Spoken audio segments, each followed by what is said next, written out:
Hi, so today we are going to be learning more about building out a full-on REST API in Django. Um, we've talked a little bit about REST APIs and what they are. Just as like a very, very brief overview.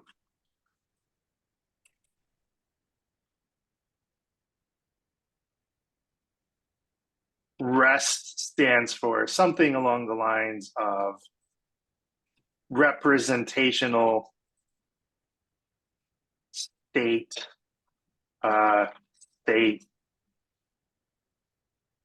transfer. And it's this pattern of how can I use what the internet gives us with HTTP requests and URLs and HTTP verbs to design a standard interface for programs to talk to each other over the internet, in particular web applications, clients talking to various servers. We're not going to get too deep into it, but it was actually, see if I can find if the Wikipedia page shows up here.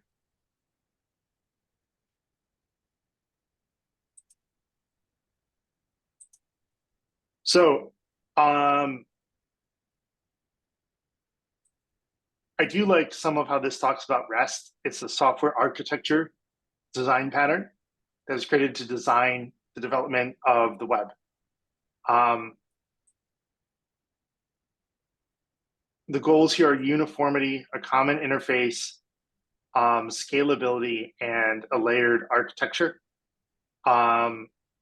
It was actually sort of created in 2000 by this guy, Roy Fielding, who wrote about it in his PhD dissertation. There's a whole lot more to REST than what we've seen. And it's just a set of principles. It's not always consistently followed. There is this key idea of a resource, which if we pull this image up here in a new tab, we can take a look at it and make it a bit bigger.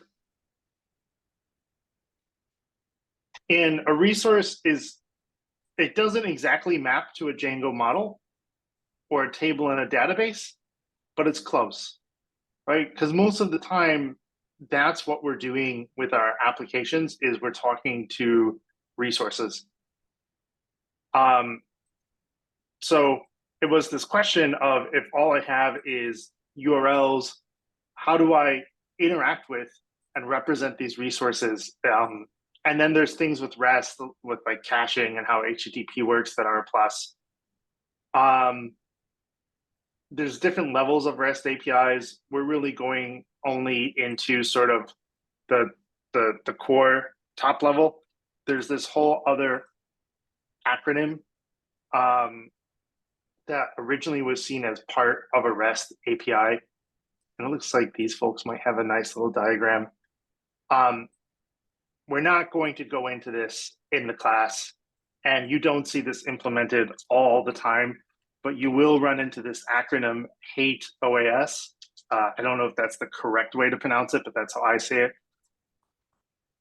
which is hypermedia, let's see, as the engine of application state. And what the heck does that mean?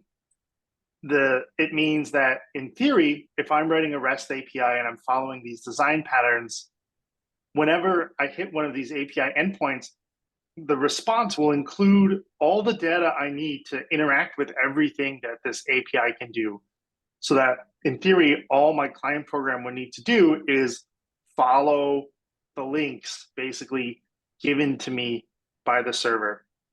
And there's a nice example right here, in fact, where we see a GET request, right, to the accounts resource. We could imagine having a Django model for this.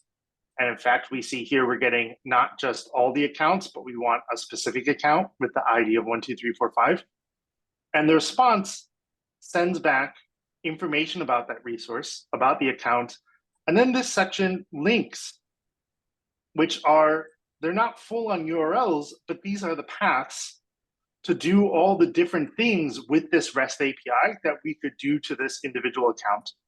So in theory, my client code doesn't even have to know that these exist because the API will give that to them. And if you all remember, like, it was either the Pokemon API or the Rick and Morty API. It gave back in the JSON response that property next that had the link to the next page, if that rings any bells. It's that same idea. Most REST APIs don't implement this whole hate OAS approach, but it's a cool idea. And if everyone did it consistently, the internet would probably be a better place. So that's just sort of, I think, like a taste, so to speak, of some of the more of the concepts kind of behind a REST API and what it is, as we focus today on the fundamentals with CRUD, which is create, right, read, update, delete.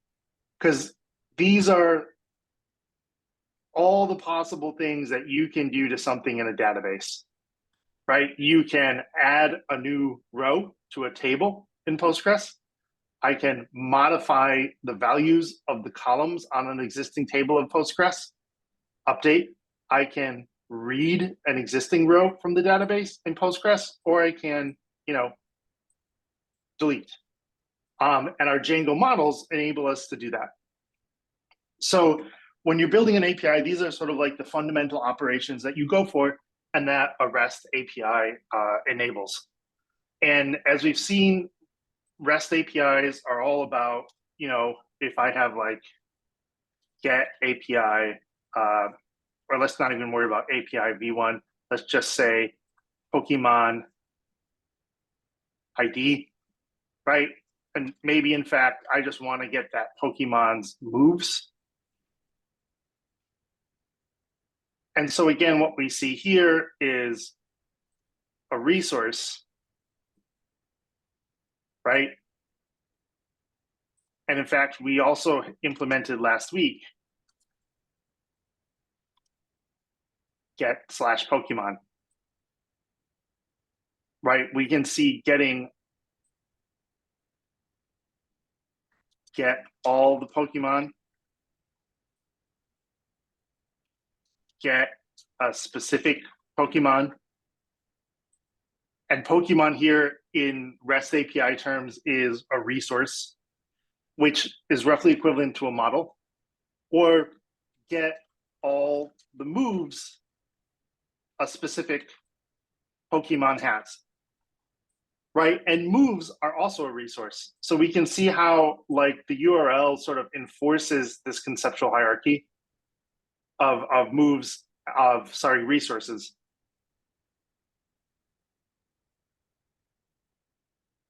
So, this is a little abstract. Why is this relevant to us? Well, this table here on the right is why it is relevant to us. The basics of CRUD in API design is you use different HTTP verbs for the different resources. Post creates a resource coming from forms. Get, which we're very familiar with, reads. Put updates. Delete, obviously deletes.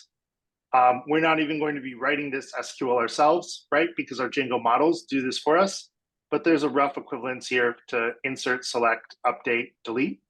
The HTTP response codes we send back actually are quite important because when we write our React app will be able to look at these HTTP response codes and see, like, did this succeed?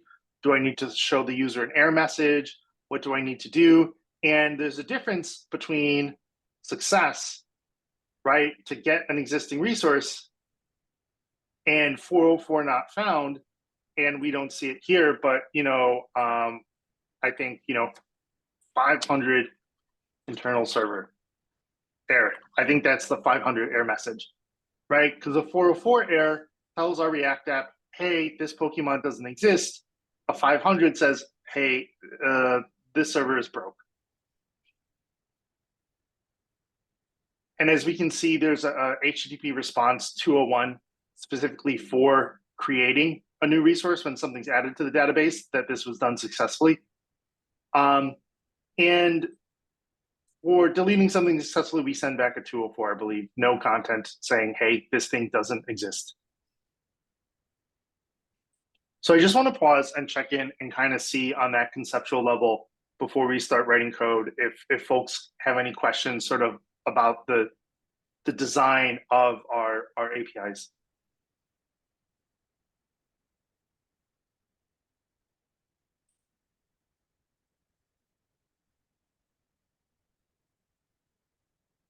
And just to build this out a bit as an example,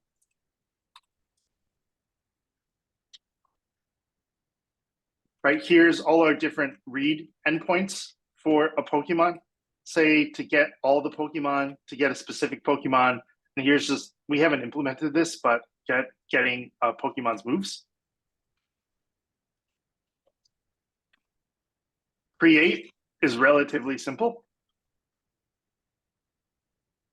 We're going to send a post to Pokemon. And what we'll see in a minute is, yeah, I could put in the idea of the Pokemon I want to create here.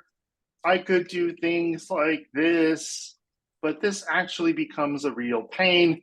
Anyone have any guesses about when I'm creating a new Pokemon, where is that data about the new Pokemon going to go in the HTTP request that I send?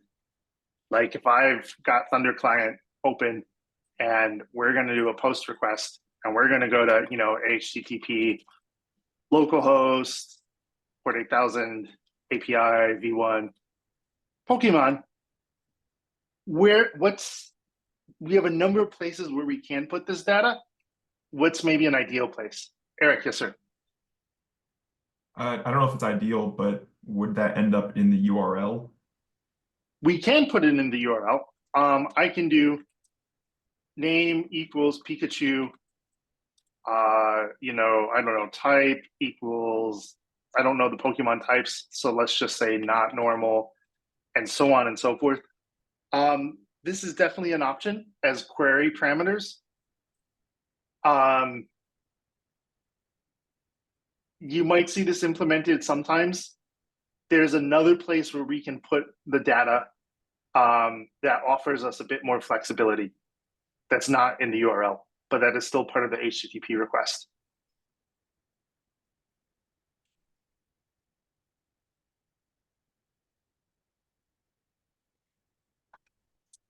We can put it in the body, right? If y'all remember, maybe like HTTP forms, we haven't done a lot with request bodies, but the body of an HTTP request is just text.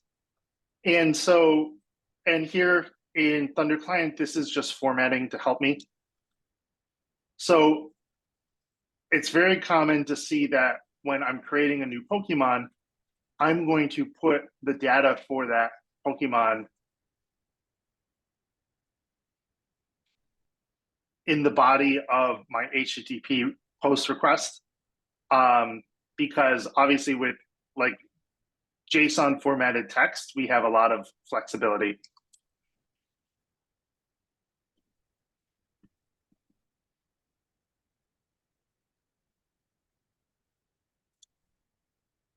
And moves, maybe we're passing strings, maybe we're passing IDs. We would have to kind of decide that. Right, and now in fact, I can send this request. I have the same Django server that we've been building over the last week. Just as a refresher, we have our all Pokemon and a Pokemon API view along with moves and serializers. We have the URLs PY. Now, there's nothing here that will handle a post request, but we can still send it. And then in fact, I get this error. And this error is basically because, let's see, you called this URL via post, but the URL doesn't end in a slash. Oh, so maybe the error is actually twofold. There we go. So I needed a slash at the end of this. And because we haven't written any code to actually deal with the post request, Django doesn't know what to do with it, and it's sending back method not allowed. And in fact, we can see the response code from the HTTP response is a 405.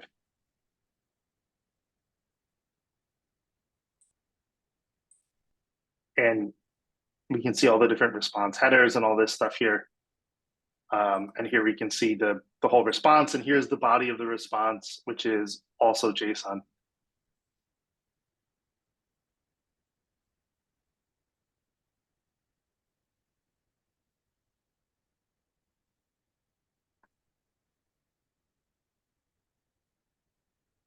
Yeah, and Francisco, I think you are right that we need to use pluralized nouns for our API names, though. Let's actually double check that real quick.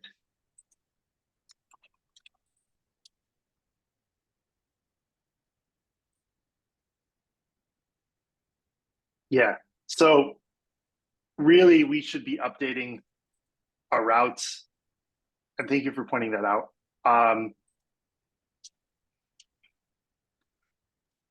Pokemon is plural in the Oh, that's what Pokemon. it is. Got it. Thank you so much. That's why my head was wrestling with me on that one. Got it. Yeah. So actually, as an example of moves, right? Let's talk about maybe the moves resource.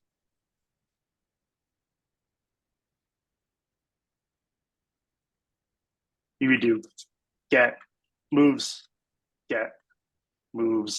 ID, get moves ID, Pokemon. And can someone tell me what would this API endpoint return us? Like, what information do we get back here?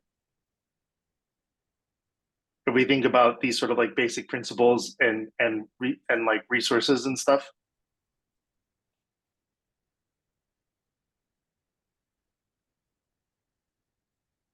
So we would get back all of the Pokemon that have this move, right? And depending on how we design our API, maybe it would just be a list of Pokemon IDs. Maybe it would be full Pokemon objects. That would really be up to us.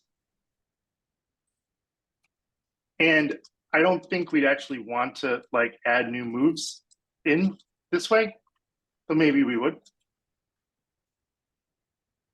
But again, we would have a post/moves endpoint.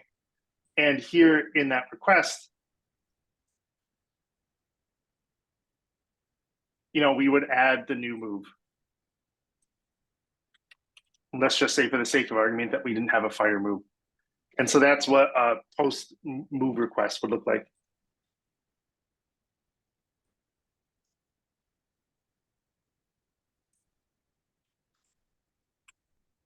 Let's make this.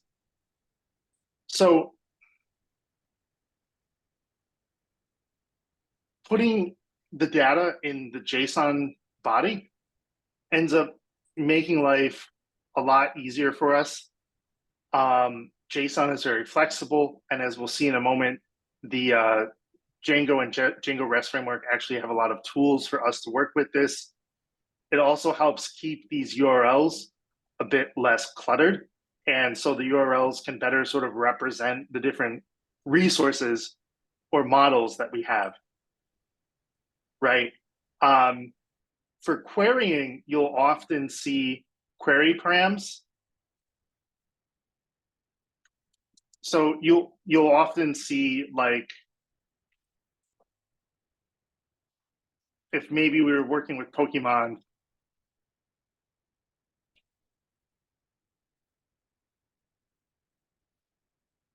this is something that you might see, right? Where if we want to get a Pokemon, we're not updating or deleting anything, and there's nothing in the body here, where maybe we want this URL that's going to get all of our psychic Pokemon.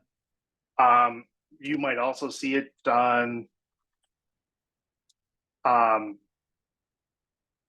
something like this, So I think the query param approach is more common. And the advantage of this is I can copy and paste this URL and share it with all my friends, right? So on your website, you all can link directly to a list of all the psychic Pokemon or use this in your code and so on and so forth, which we can't do with the stuff that's in the body of a request. But for creating and updating data, that's not a concern. So the request body and JSON offers us a lot of flexibility.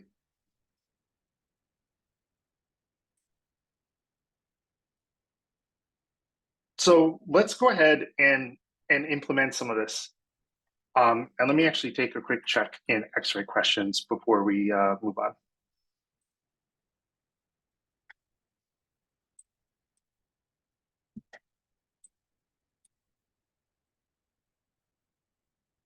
Okay, awesome. And I just want to check in to see if folks have any questions around this sort of like basic division of the parts of the API into post, get, put, delete, using these HTTP verbs to represent the different things that we want to do.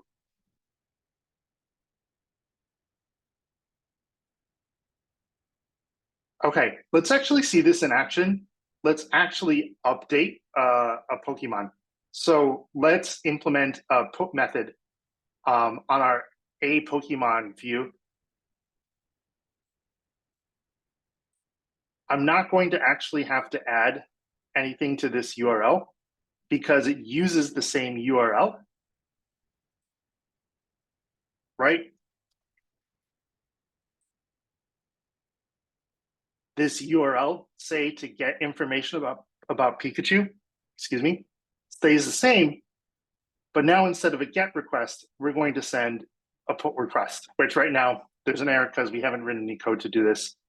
So let's go ahead and let's see what this looks like. So the nice thing about Django REST framework is it's kind of built in and it does a little bit of magic for us.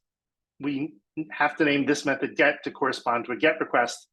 And now we're going to create a method named put to correspond to a put request.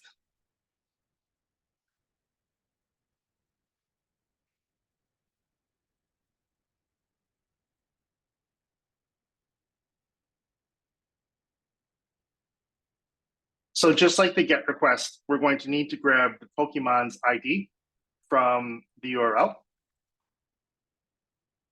I'm going to need to use this same code here because I want to keep that same flexibility where I can pass in the Pokemon ID or name.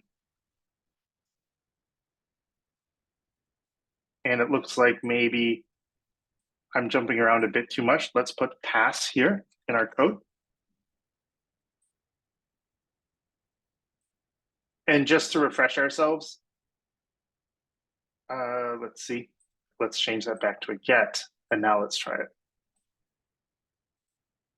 So just to refresh ourselves, we wrote code so that I can pass in either the name of the Pokemon, the string name value, or an ID number, which we turn into an integer. And since I've got that in one part of my API, it'd be useful to keep it for all the different parts of my API. So we're going to create this helper method right here that takes that logic and breaks it out because I know I'm going to want to use it here, right? Get Pokemon by name or ID. And we're going to want to do this same stuff. So let's break this out into a function.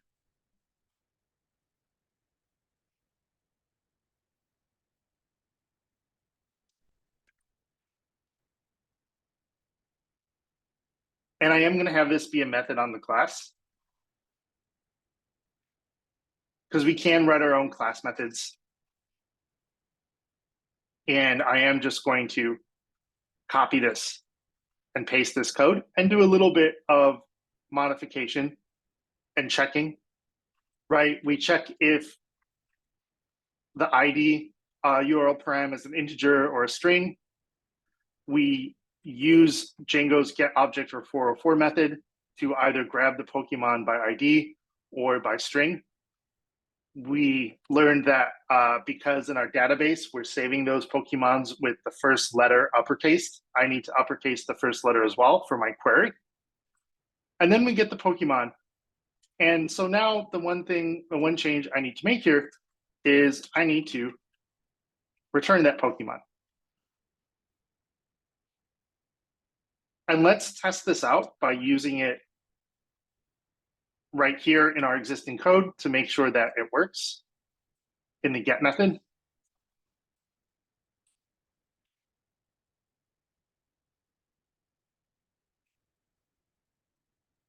And I'm going to use Thunder Client to go ahead and test that.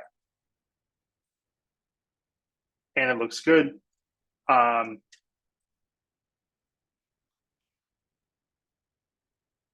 Pikachu still works just as a sanity check. I'm going to kill and restart the dev server, though we don't need to for this, and we're good to go. So we've just written a helper function that abstracts this logic out, because now that I'm doing it there for this get method, I want to do it here in the put method as well.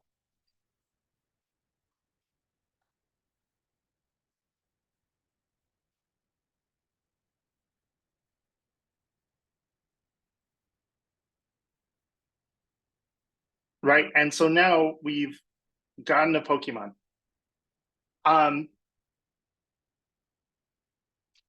Let's go ahead and, for the moment, just return a true response so we can build this out and do a little debugging and talking about it as we go. So the ID we're going to get from the URL param. And in fact, now that I've built this out, I can make this put real. Let's just put ID of 1. And let's see. And I always keep forgetting the slash at the end.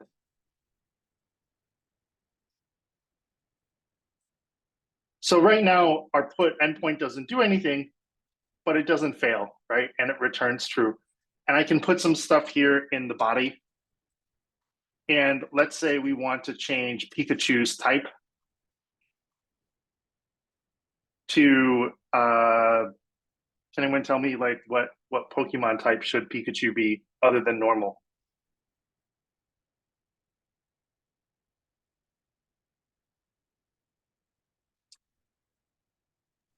Electric. Electric, love it. Yeah, type electric.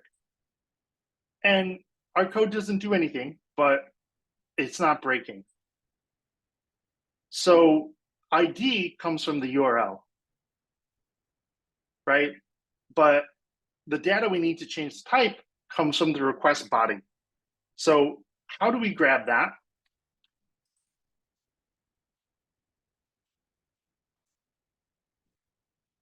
And the way we do that with Django's request object is with request.data.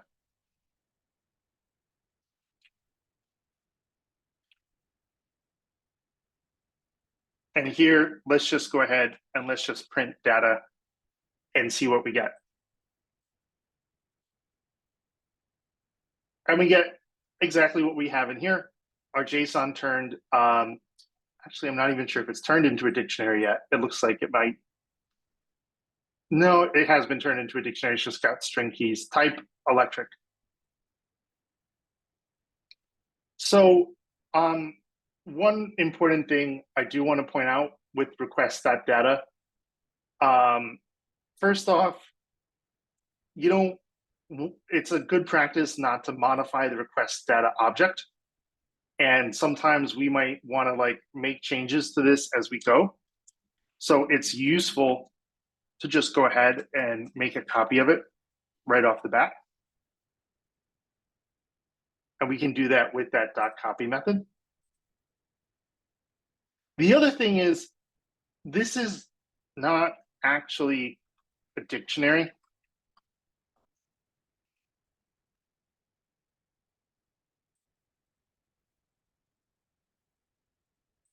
let's see. Well, the copy is a dictionary is the original.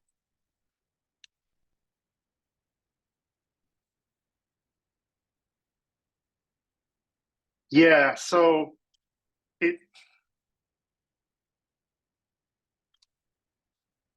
it's saying it's a dictionary. It is, I'm almost certain not quite.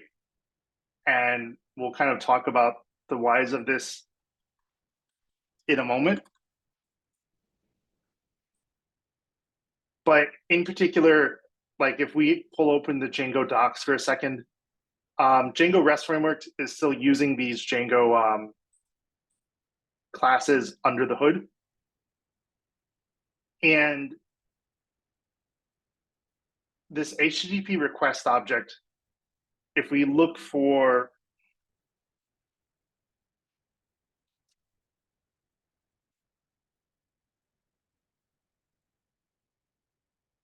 data, I apologize that I'm jumping around a bit here. It may actually be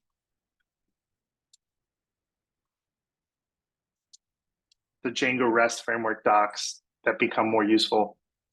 So if we look at the Django REST framework docs for this request object, which is what we're working with right now,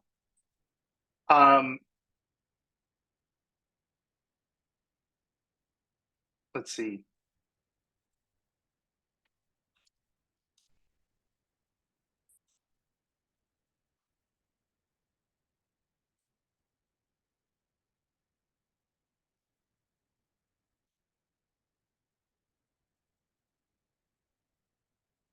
Yeah, they bury it in here a bit.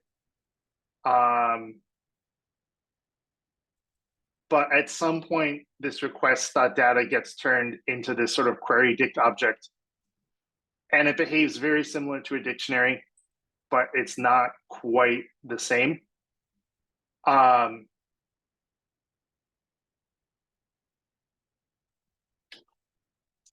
Like I think right now, if this is a dictionary, the sort of bracket notation accesses will work.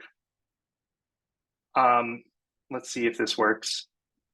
But there's a reason that we don't want to do this, which I'll get to in just a moment. So this does work, but the issue is, what if we're looking for something that does not exist, right? What if here I'm sending type electric in the body of the JSON, but that's all there is? But in my code, I might need to check a number of things, such as the Pokemon name. And if I use this bracket notation, if that name property doesn't exist on the dict or the query dict, whichever it is, we're going to get an error and our code will break. So this is where instead of data name, we can do data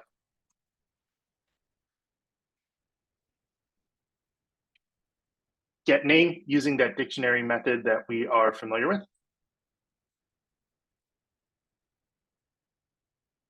And let's kill and restart the server. And now I just get none back because there is no name property. But my code doesn't break. And if I want to, I could even pass in like a default value. This .get method as a second argument can take something that it will use as a default value if name doesn't exist. So I'm not sure that we would want to do this. But if we had to construct a new dictionary or something, using this default value is very useful. Because now I can still have a sensible default, even though this information isn't here. Right, so this JSON doesn't have to have all of the different properties of our Pokemon. It only needs to have the ones that we want to update.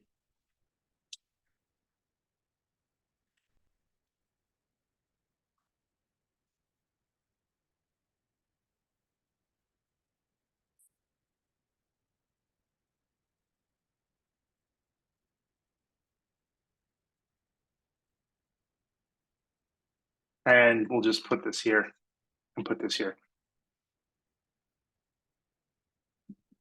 So at this point, we have a bunch of options. And actually, let me check in with folks and see if folks have any questions or things that might be good to go over before we finish building out this put method.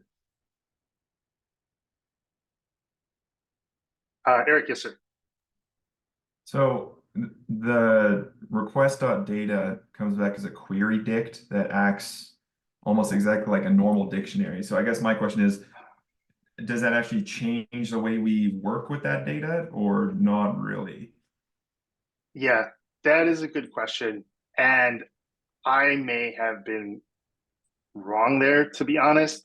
Maybe it is coming back as a dictionary.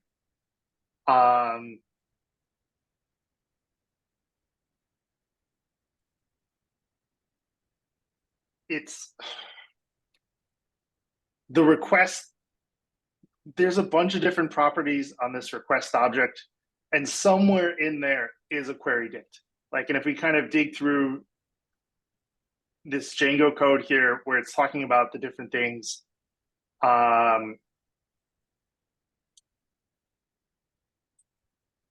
like for a get request, Django tells us a dictionary-like object given all of the HTTP get parameters.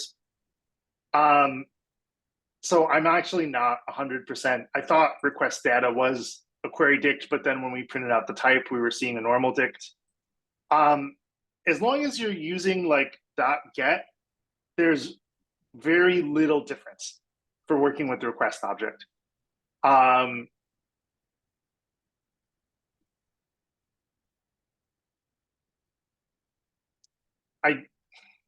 I don't think there's like any sort of like standard practice, like something you have to change every time. The main thing really is when you're interacting with this dictionary, use .get for the reason that we saw, that it will provide a default if this key doesn't exist, as opposed to the angle bracket, the square bracket notation that will just throw an error if the key doesn't exist. We're going to see in a little bit too, sometimes we might want to modify the request body, and it's a good practice to make a copy so we're not modifying the data on the request object, because that's useful to have in the same form that it came in.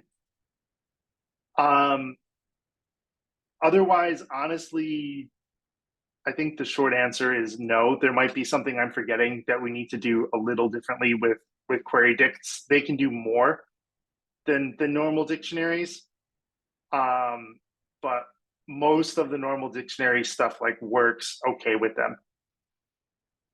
I actually wonder if ChatGPT can help us here. Is Django REST framework request data a Python dict or Django query dict?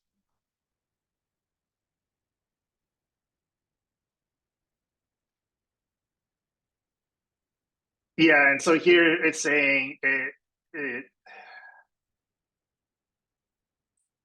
it might be something else called return dict that actually I'm not familiar with, that I would have to poke around. Django has a bunch of like classes that are very similar to, but almost not quite dictionaries. And again, like for the basic stuff, like get and like copy and what we're doing here, and most of the things that you use with dictionaries, it'll work just fine. So that's the long answer to your question. It's just good to be aware of, because every now and then, if you run into something where it's not behaving the way you would expect the dictionary to behave, that's why. And the query dict docs are probably where you're going to want to go. Yeah, good question. Any other questions that folks have, or things that might be useful to review before we kind of finish building out this put update endpoint? Earl John, yes, sir. I'm still a little confused on what the dot copy does. Yeah, exactly. Good question. So good news, all that dot copy does is it takes this dictionary or dictionary-like object and returns a copy of it. So we now have a copy of it right here. And the reason this is useful is maybe I want to do something like this. If data get type is electric, data, I believe it's, oh man, let's ask ChatGPT. Python dict method set.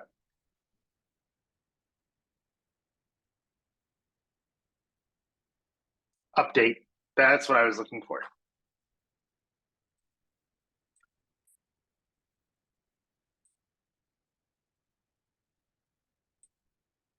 Yeah, update looks a little complicated. I am gonna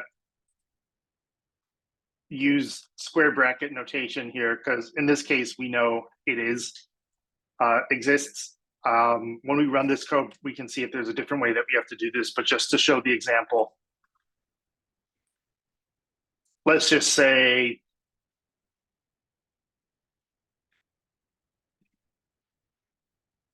just as an example, let's say that we wanted to in our code replace that string value with like the ID of the type, or we wanted to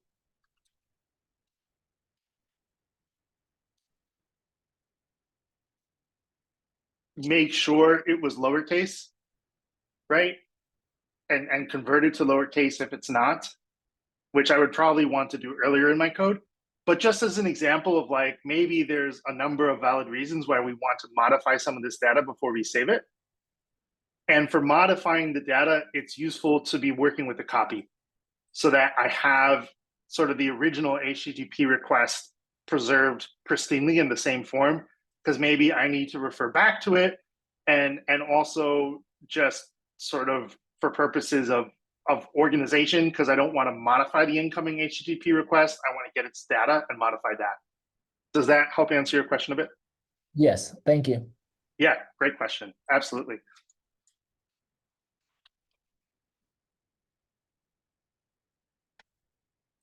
Yeah, and on that note, let's go ahead and let's take this home and let's finish this put method.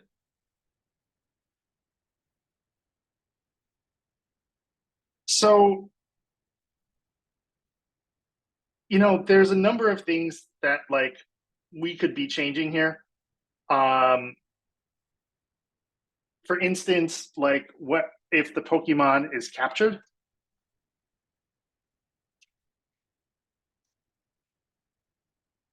And maybe we'd want to write an if statement like if captured in data, and check that it's the right type.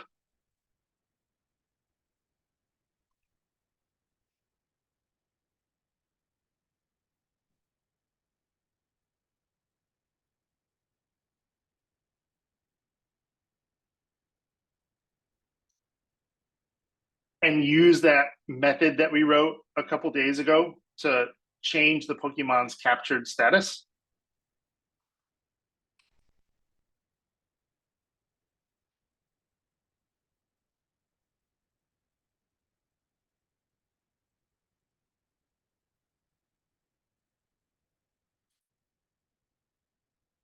And so here at this point, I've already verified that captured exists. So I can do this safely, though probably for consistency, it's better to just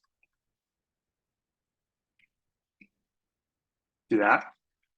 And we would have a whole bunch of if statements if we did it this way, right? Changing a Pokemon's level, and then we might need some if statements here. Changing Pokemon moves, potentially. So that has a couple of wrinkles that we'll get to later. And changing the Pokemon's name. So we can write out all of these if statements. However, the good news is our serializer can actually do a lot of this work for us. Because as we saw yesterday, like we can pass the serializer a dictionary. The serializer will validate it. You know, and in fact, even we can use the serializer to save that information. So there's an awful lot that our serializer can do, and we can have it do a bunch of this work for us. So I don't need if statements for all of the different things that our Pokemon might possibly be changed. So let's take a quick look at our Pokemon serializer, both to refresh ourselves and to decide if there's anything that we need to modify here. So the main thing is, can someone remind me, what does this fields do on line 10 of the serializer? Like, what happens if I remove types from fields on line 10? Gary, yes, sir. Doesn't that pull the data from the Pokemon model? So The serializer can be grabbing the data from the Pokemon model, absolutely. And then what is this fields property on the serializer in particular doing? Like, oh yeah, go ahead. that's getting the actual data within that Pokemon model. So you're getting the ID name, like level, and I think you can change it to like, the all, like the Dunder all, to just get everything from it. Yeah, exactly. And I can use Thunder All to get all of the different fields that we have on our Pokemon model. And let's pull up our Pokemon model here just for reference, right? Name, level, date encountered, date captured, description, captured, types.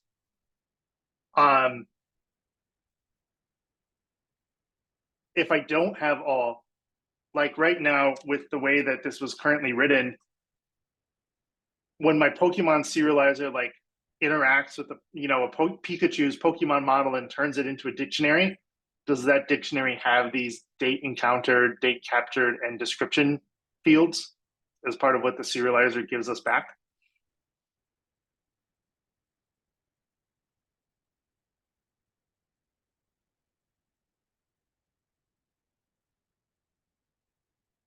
And you were sort of on the right path here with this, because as you pointed out, if I do like fields all, I get all the different fields, right?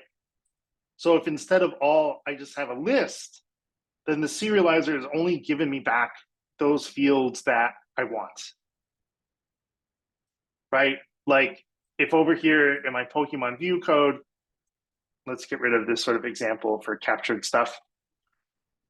If I do,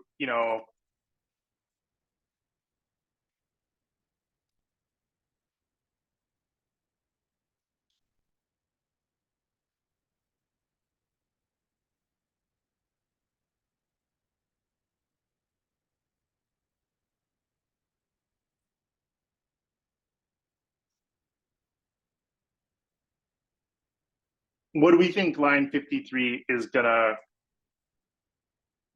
and really it should be Pokemon serialized data, I believe. And give me just one moment here, folks. My VS Code was freezing up on me.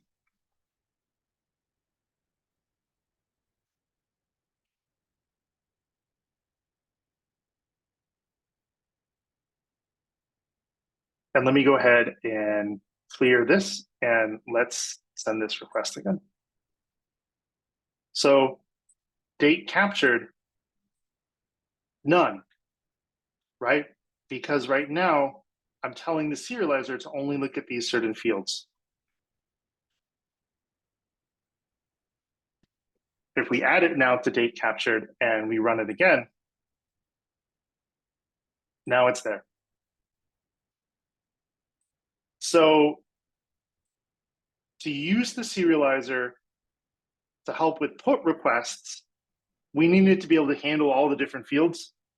So Gary, just as you were saying, we want to set fields to Dunder all so that it will nicely handle all the different fields. And can someone remind me, like, what is this move serializer method field on line 5 here doing?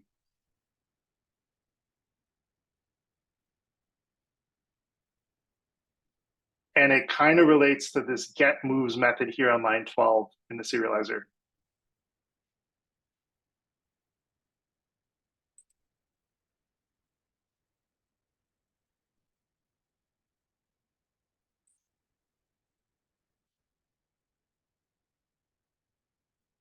So if we take a look at this, VS Code is telling us, hey, this serializer method field, it's a read-only field that gets its representation, the data we send back from calling a method on the parent serializer class. The method has to be of the form get underscore, then the name of the field. It should take a single argument, which is the object being serialized, and that's what we have right here, right? And what this does is I want to see a list of the moves my Pokemon has, but the serializer isn't smart enough to handle that many-to-many relationship, right? Remember, like Pikachu can have 5 different moves, and each move has like an ID, a name, maybe something else on the move. I don't remember. But the serializer just by itself doesn't know how to handle that. So we have to tell it. So this lets us write a custom method to basically create our own field named moves. And then here we get all the moves and we get all the moves that Pikachu has. And here we turn it into a dictionary, into a list of dictionaries that has the name for each move, and we return all those moves.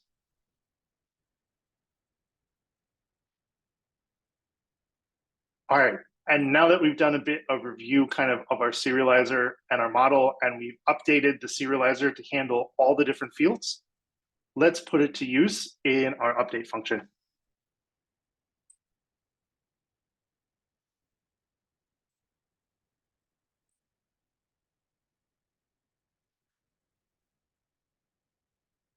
So at this point, we've got the data.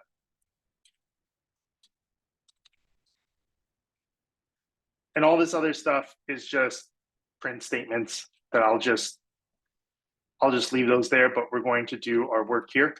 And we're going to use the serializer to validate the data.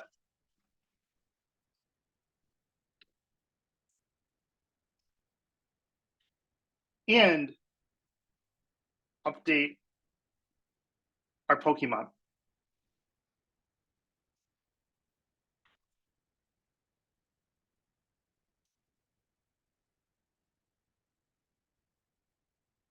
So we have to call the serializer class.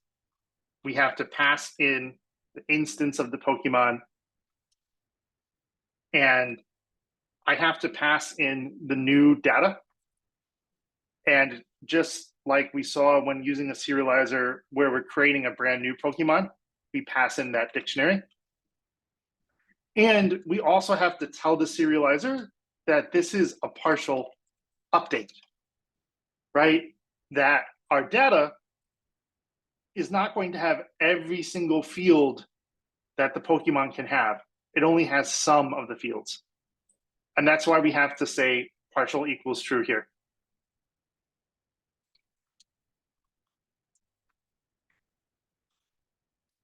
Can anyone remind me with the serializer? Oh, Earl John, yes, sir.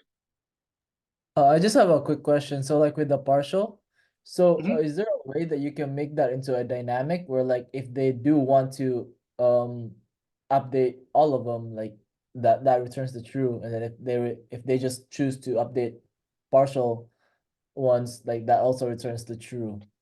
Oh, great question. I am pretty sure that if we had all the different fields in here, partial would be able to handle it, right? Because partial, if we have like 10 fields on our Pokemon model, partial has to be able to handle 9 out of 10 to be like a proper partial update. And we don't know which 9 that is, so any 9. So I'm not certain, but I'm pretty certain that when they designed the Pokemon serializer class, they just made it so partial will also handle all. I think the issue is if we don't have partial, the serializer is going to expect all of the fields to be there and will throw an error or complain in some fashion if it doesn't. And we can actually do that's, I think, actually something that's good to do a quick check on in the Django REST serializer docs. And here under partial updates. So Django REST framework tells us by default serializers must pass value for all required fields or they will raise validation errors. Right, so the issue here is validation, because how does Django REST framework know that something is supposed to be missing? Well, we have to tell it. And it doesn't specify one way or the other, but I'm like 99% sure that we can pass in all the fields. If we wanted to, we absolutely could make this partial somehow by, or we could make this partial thing dynamic by we have some variable that's a Boolean that our code changes. And we would do it like that. You probably won't have to do that most of the time. Does that help answer your question? Yes, that makes sense. Thank you. Absolutely. Yeah, great question. Let's see, this code here on the side is a bit less useful. This is all the code that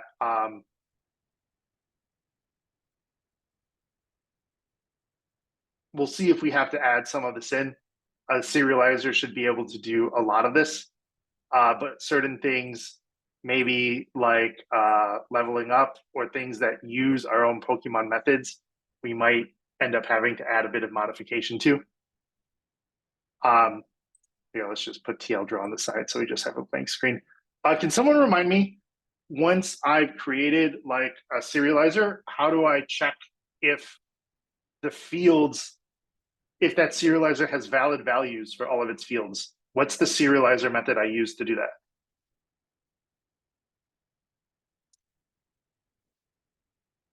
Earl John, yes, sir. Is it the is valid? Yeah, exactly.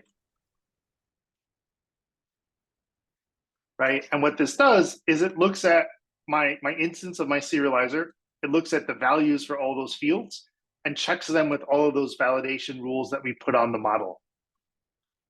And so we can use this in an if statement, and we can say, hey, if this is valid, let's actually update this Pokemon.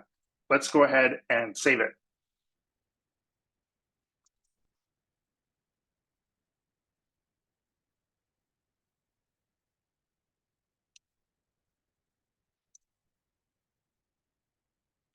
And now we should return something. And the convention is to basically return the new updated Pokemon. So return Pokemon with updated data. Because think about our React app. If our React app is doing this, it's probably useful to have like JSON with the new improved version of our Pokemon sent back for our React app to do something with it.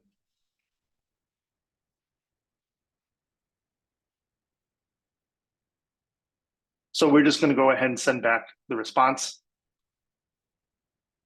And if this if statement is false, then we'll end up here.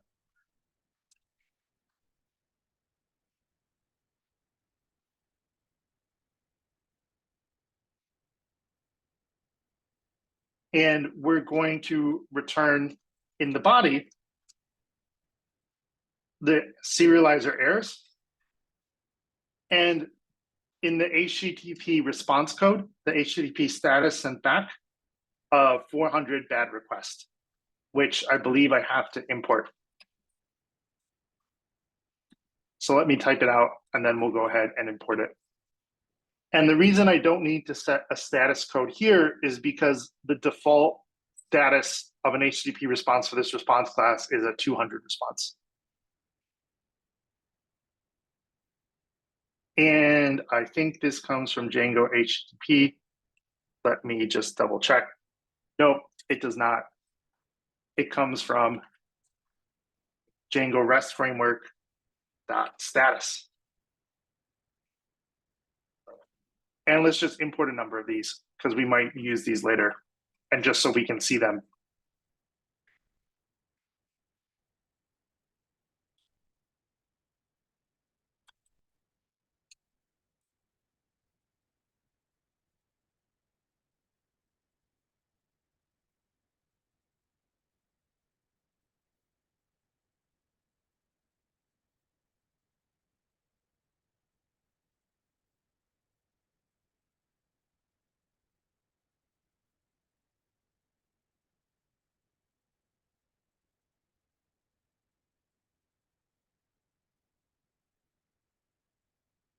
And I actually have to double check on this parentheses notation, but I'm pretty sure this is some sort of class instance or object.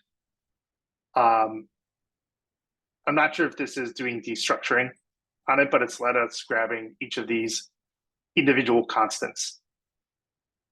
And the 400 bad request one is the only one that we're using right now here down in our code. So there's one more thing we might have to add, but it's about time to take a break.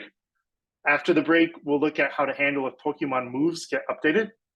And I apologize, I ran a bit long for this first hour. Let's just quickly test and see if this is working and how far we got. And let's go over here and let's run this put request and see what happens. And it looks like it would help if maybe I make sure that my server is running. And we got a 200 OK response back. We see ID 1 moves, game, the Pokemon moves, Pikachu's level, description, types normal, right? And just for fun, let's maybe change the description to Pikachu is awesome. And I'm pretty sure that description needs to start with a capital letter. Just for fun, we'll watch. Oh, it looks like maybe that validation isn't being applied there. And so here we can see that we've changed the type and description. And if we opened up T-SQL and Postgres, we would see that that was updated as well, because we do this update PokeSave. And if that failed, we would have gotten some sort of error message before we got to this response. Right? And if I do this for a Pokemon that doesn't exist, we get a 404 response back with some error details. So handling updating Pokemon moves, because moves are a separate model, has a couple more steps. But here, again, we can see that the serializers let us write really clean, efficient code. Why don't we take a 10-minute break?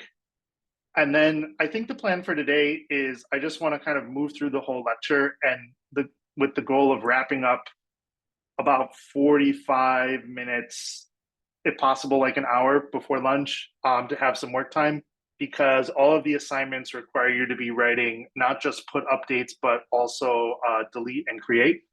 So I'd like us to kind of move through all of those before we switch to work time. Does that sound good to folks? Okay, awesome. Folks, thank you very much. Let's take 10. And then when we'll reconvene, we'll flesh out our put method a bit, write some tests, and move on to create and delete. Thank you, everyone. Adam, quick question. The update Yeah. PokeSave, where's it saving? Oh yeah, great question. It's saving to the database. Okay, that we create. Okay, got you. Thank you. Yeah, absolutely. So the serializer right here, where when we create the when we define the serializer, we tell it what model to use. That lets it use everything that the model can do. And so just the same way that we can call, I think it's .save on a model, the serializer's .save does essentially the same thing. Perfect. Thank you. Yeah, absolutely.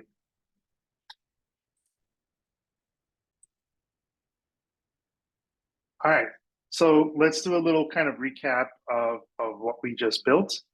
And then we'll add in a bit more to handle updating Pokemon moves and write some tests.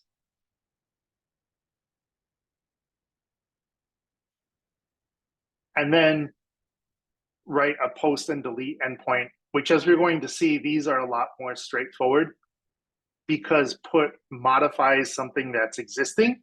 It has the most complexity, which is why we wanted to just tackle it first.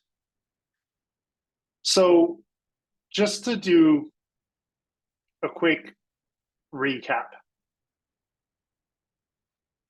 we've been talking about REST APIs in class, and we kind of got a peek that there's a lot of depth to it if we want to go there, but we're really focusing on the fundamentals, which is using HTTP verbs and URLs to consistently design an API. So just like when we all go and use the Rick and Morty API or the Poke API, when you all write your own Django APIs, not only like your own React app for your full stack project, but if someone else wanted to, interact with your API, they could. And also because on the job, you might be writing an API, maybe, and that's the company's product. And it's other companies or businesses that write their own React apps or iOS apps or Android apps, mobile apps to interact with it. And we've seen that a REST API covers mainly these 4 fundamental areas of interacting with data: create, read. Excuse me, I did not get to the mute button in time. Create, read, update, and delete.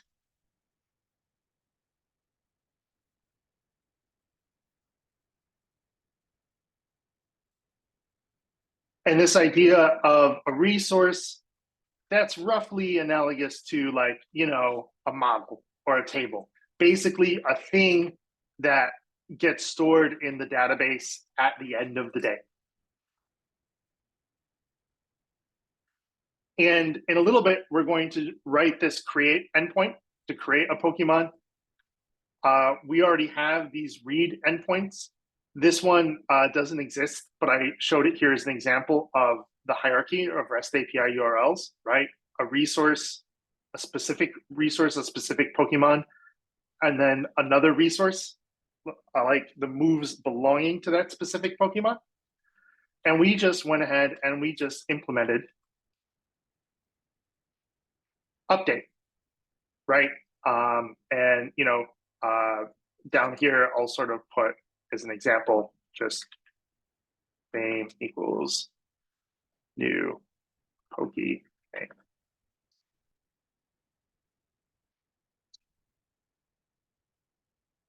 And in that body of that HTTP request, we send the data that we want to update.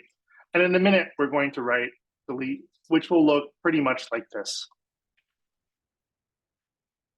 And if we want to match, our actual API URLs, we can put the full URL on the front here. Can someone remind me, like, why is the V1 in that API / why do we do API / V1 / Pokemon? Why not just API / Pokemon?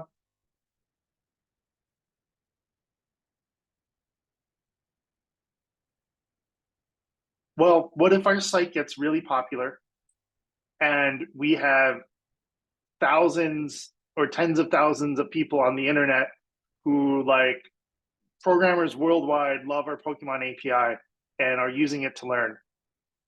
And I decide I need to update my API and I need to update the structure of these URLs. And maybe now for some reason, I don't know, but this name needs to change. Well, that would break all of those thousands of apps and websites using this. But if instead, I just change this part of the URL to V2, and then I do this, I can still have those old V1 URLs out there and those tens of thousands of sites will still work. And then like over 2 years, I can kind of deprecate the V1 API. Right? So these URLs get used by other people.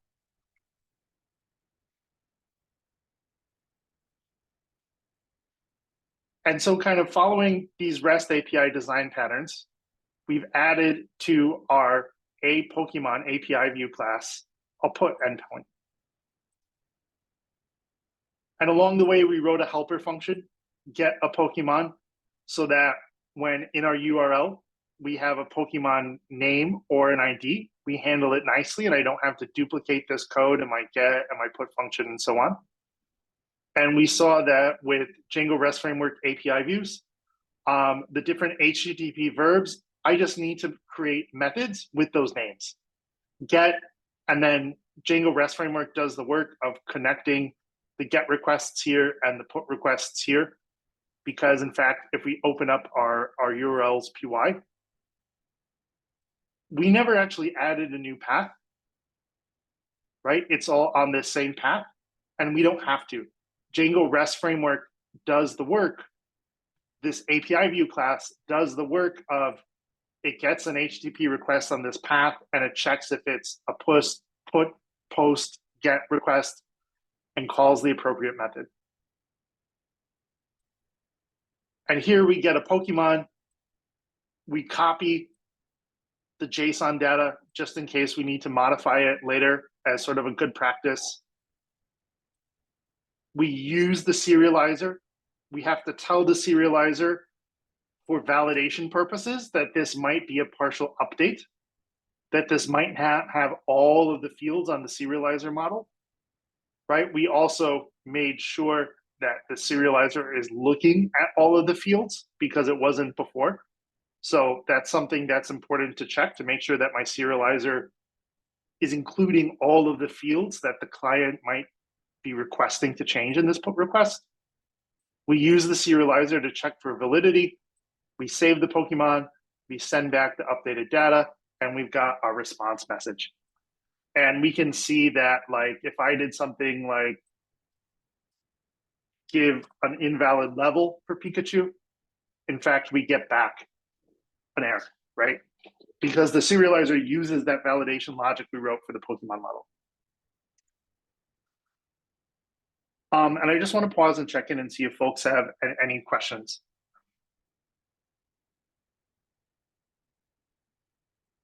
Okay, cool.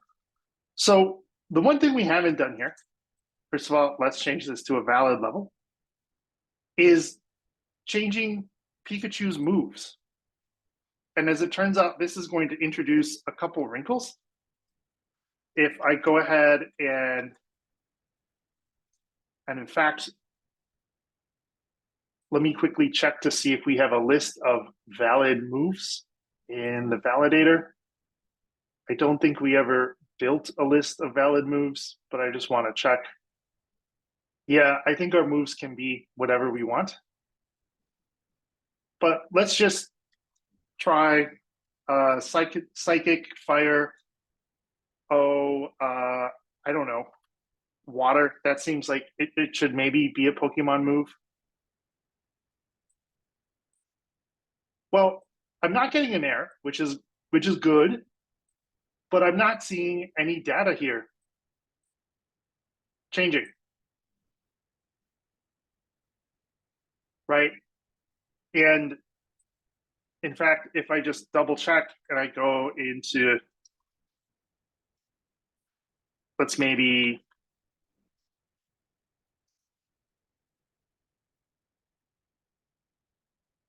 open up the Django shell.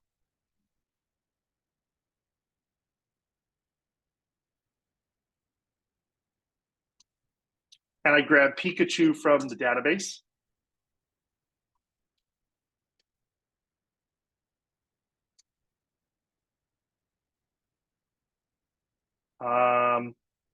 Let's maybe just do Pikachu dot. Yeah, we never wrote a good descriptor for this. Let's just manually look at the moves.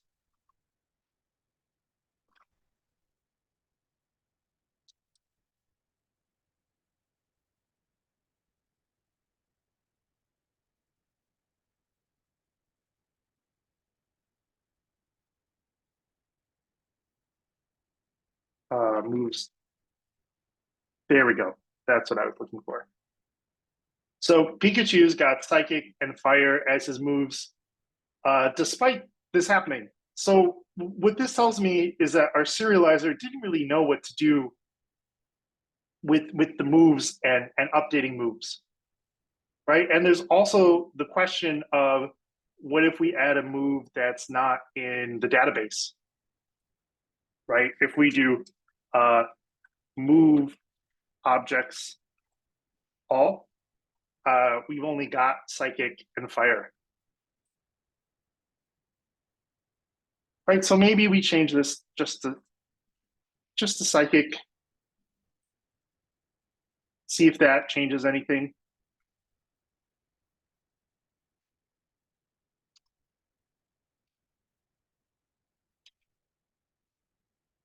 But, you know, I'm still seeing psychic and fire, and it's not clear, are we adding psychic, or are we saying like there should be no other moves other than psychic? So there's a couple design decisions that need to be involved with handling updating related fields. And we can see that our serializer isn't able to just go ahead and do it on its own. So we need to give the serializer a little bit of help.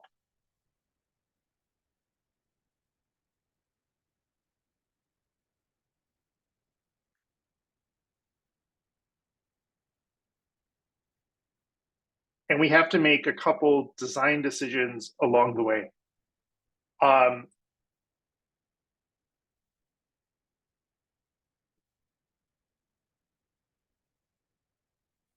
So let's talk about what we want to do and how we're going to do it.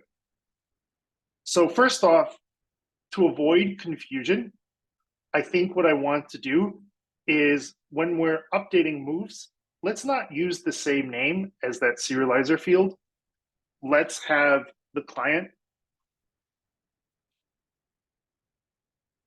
use a different name so that it's easier to tell what's what in our code. Let's say that this list should be for adding moves. We're not going to worry too much right now about deleting moves, though we'll see how to do that. And let's also say that the moves have to exist, right? Which I think also makes sense, that this isn't the right spot to create a brand new move, right? That we would want to do that with like a post request on like a move API endpoint. Does that make sense to everyone? And do folks kind of have any questions around those design decisions, right? That basically, you know, and let's go ahead and maybe put it here, you know, where moves, list of moves contains move names to be added to the Pokemon, can only add moves that already exist in the DB, and to do removing moves from Pokemon. We're going to worry about removing moves as a follow-up feature.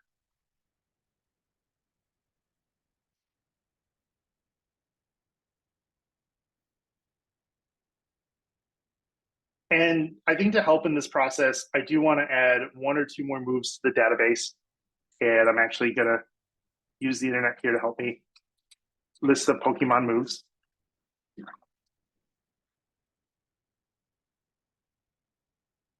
How about Pikachu's moves?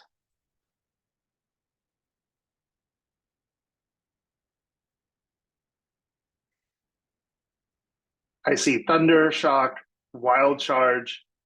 I think that's all I need. I just need like one or two things that we can add. So let's add a couple more Pokemon moves.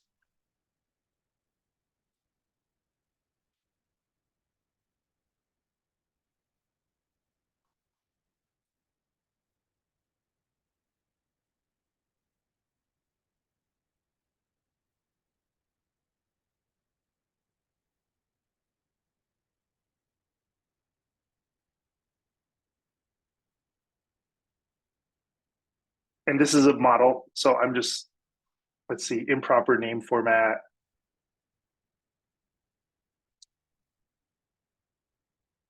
I'm going to be lazy and just do it like this so we can get the move entered.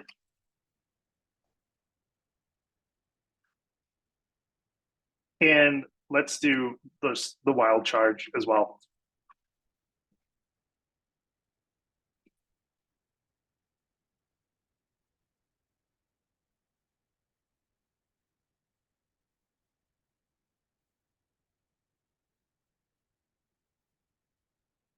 So now I've got two moves to play with that I can add and to my Pokemon and see if they work.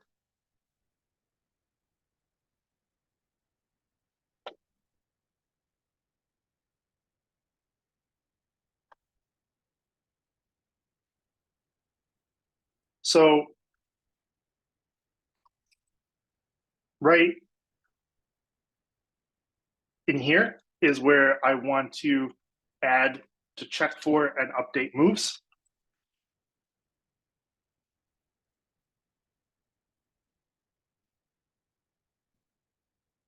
So I'm going to check to see if we have that list of moves property on our dictionary of data coming from the JSON.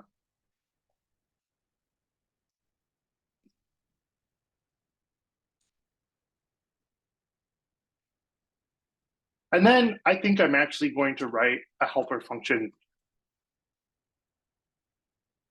So we're going to create this in just a moment, but we're going to write a method named self.update moves because we might want to use this in multiple places. So this seems like a good thing to have. And we'll pass it the Pokemon in question, and we'll pass it the list of moves.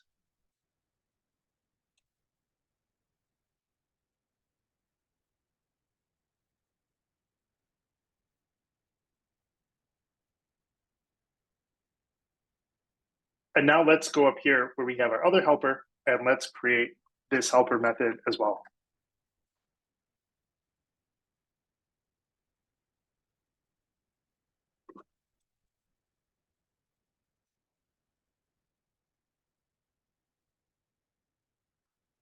And at this point, we also kind of have to make a decision, like, do we want to handle move IDs or move names? For simplicity, I'm going to handle move IDs for now.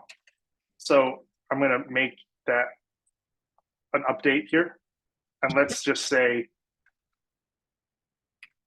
and the plus of this is because these moves have to exist already, this makes sure that they already exist because I need to find a valid ID for it and pass it. Right, so an example of this, nothing fancy, but this would add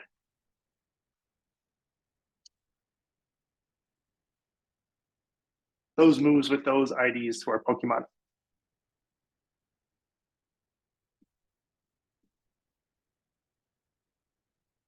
So let's just loop through this list of move IDs. And let's use Django's getObject or 404 method to grab the move because if it doesn't exist, it will return a 404 error, right? And then the whole thing will fail, which is exactly what we want.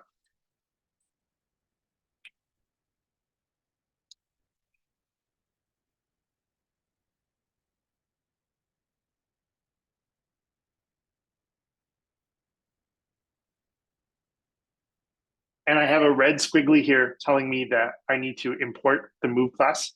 So let's go ahead and do that right now. And because I like to try and keep my project code at the bottom, we're going to do that here. And over here, we're going to do from move app models, import move. And now my squiggly is gone. So I've checked to make sure that the object exists. If it doesn't, we'll just return a 404 error right away and nothing will get saved. And if it does, let's go ahead and just add it to the list of our Pokemon's moves.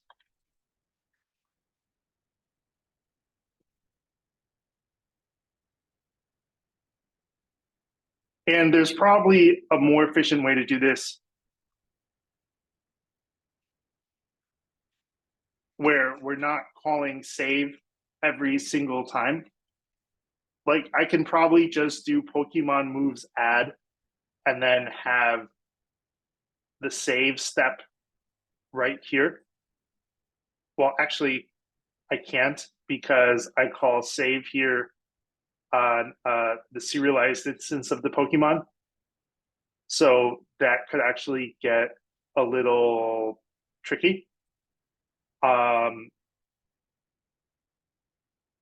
So there's some optimization that we could do here, because ideally, I think we'd be doing all of the work on the serialized Pokemon. But I think that's a little out of scope for now, and this gets this working for us. So we have a little bit of inefficiency here where we're making a save to the database on each step. I can probably move this out here and just do one save once everything is done. But for now, for testing purposes, this isn't the worst because I'll very quickly find out if I have an error. So we should have a working update moves function now that's going to go through that list of move IDs and update the list, update the Pokemon, and then our serializer saves stuff. Let's go ahead and let's see if this works. Let's test this out. First, I think what I want to do is let's just get all the moves and see their IDs. And in fact, let's just open up pSQL to do that.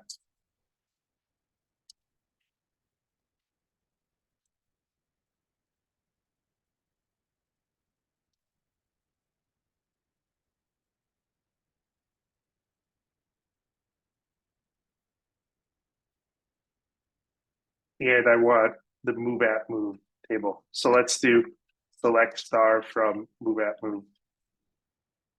All right, Psychic Fire IDs 1 and 2, Thundershock Wild Charge IDs 3 and 4. So let's test this out with Pikachu. And let me make sure that we're handling this correctly. We expect it to be a list of integers. So we should update it to look something like this.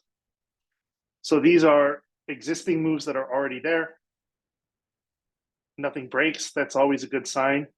Let's try like an invalid move ID to see if we get that 404 error. We do. That's also a good sign that my code is working the way it should. Now let's try adding a new move. And now Thundershock has been added, right? So that was just a very nice way to manually test that code is now working. And so now we have a list of moves to add. If we want to handle deleting moves, we might need to do something like delete list of moves, because, or maybe this needs to get more complex where we end up with ID, and like add true or delete true, something like that.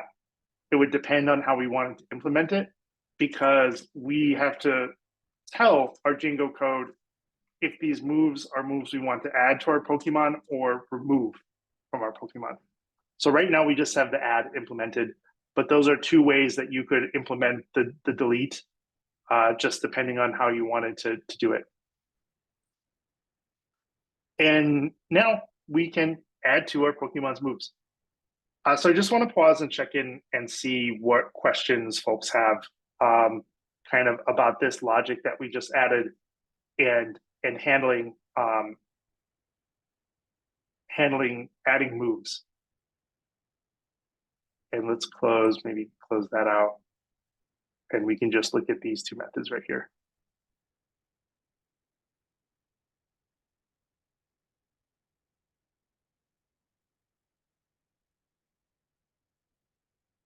Can someone maybe remind me on line 39, what is this get object or 404 function doing?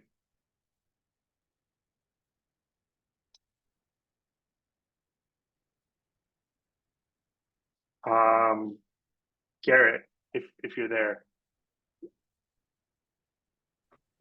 What is get You object said, or 404? Yeah, go ahead. If get object of 404. Can't If you- remember when we wrote this out. Yeah. You want to phone a friend? I see a couple of people Yeah, with Brandon hands up. can go. It's gonna look to see if it can get that instance or object, and if it doesn't get it, then it's gonna return a 404 error. Yeah, exactly. And Brandon, why do I have it in an if statement on line 39? Because if it's true, it'll add that. If it's not, then it'll return the error, I think. Yeah, exactly. This if statement is basically doing double duty. If get object or 404 finds a move with our desired ID, that will evaluate to truthy, and our code will continue on into this if block where we now know that this is an existing move ID, so we can safely add it to our Pokemon and then save the Pokemon. It returns, I don't know what it returns, but it's got to return either false or none if it does not find the move. And what it also does is, or the 404 may be like an instance of an error class that will cause the if statement to fail. But what this does is this forces Django to return an HTTP response with a 404 error, right? So then our code just stops running at that point and the 404 error is returned. So there's like 2 or 3 things going on in this line of code, but it's like a very nice, elegant way to check for what we need and send the user back an error message.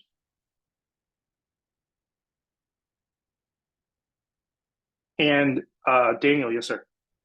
I'm sorry, what do we call update moves? Yeah, we call it right here. If you all see down on line 70, let me go ahead and get the annotation tool out.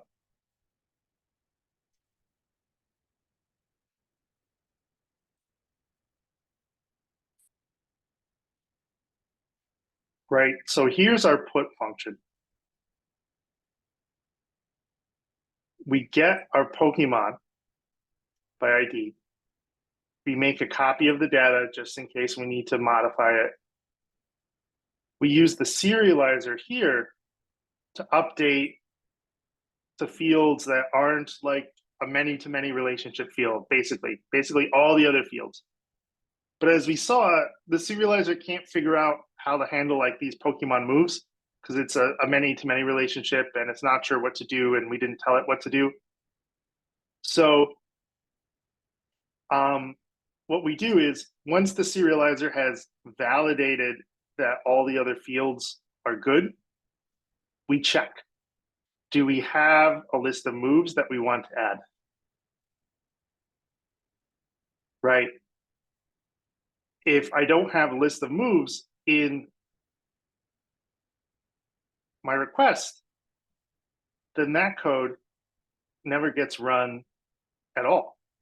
If we do have moves, I could have written that code right there on line 70, but we're probably going to want to use this code somewhere else. It also kind of makes it easy to test that one method. So I broke it out into a separate method, right?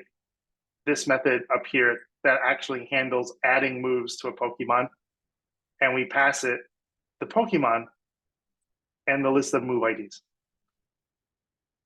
And this method saves the Pokemon as it goes, but we still need to also make sure that we save the changes our serializer made to all these other fields. So we go ahead and we save that here.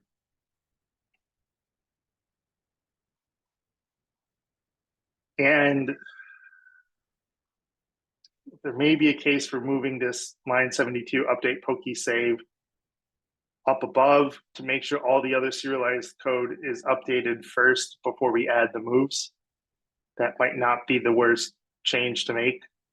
But I think this code is still working correctly as is. And then once we've done all of our updating, we return a response with the updated Pokemon data.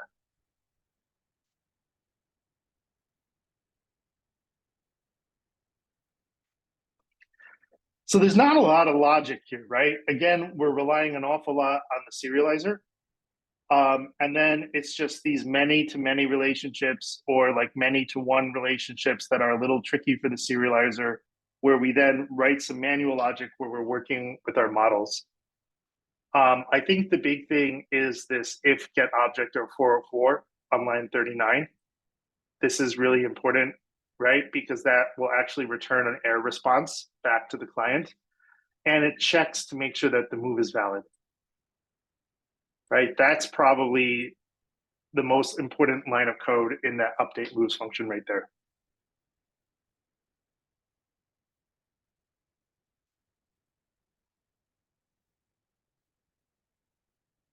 All right, why don't we take 5 and then we'll write some tests for this, and then we'll add create and delete, both of which are a lot more straightforward than update. So I think we should be able to get through them relatively quickly, and you all should be able to have like 30 to 45 minutes of work time before lunch to get started on the first assignment for today.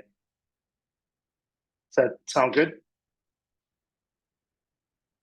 Okay, thank you, everyone. Let's take 5, and in 5 minutes, we will add some tests. Thank you.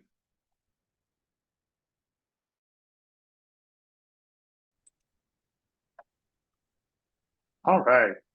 So our task now is to write a test for our put endpoint.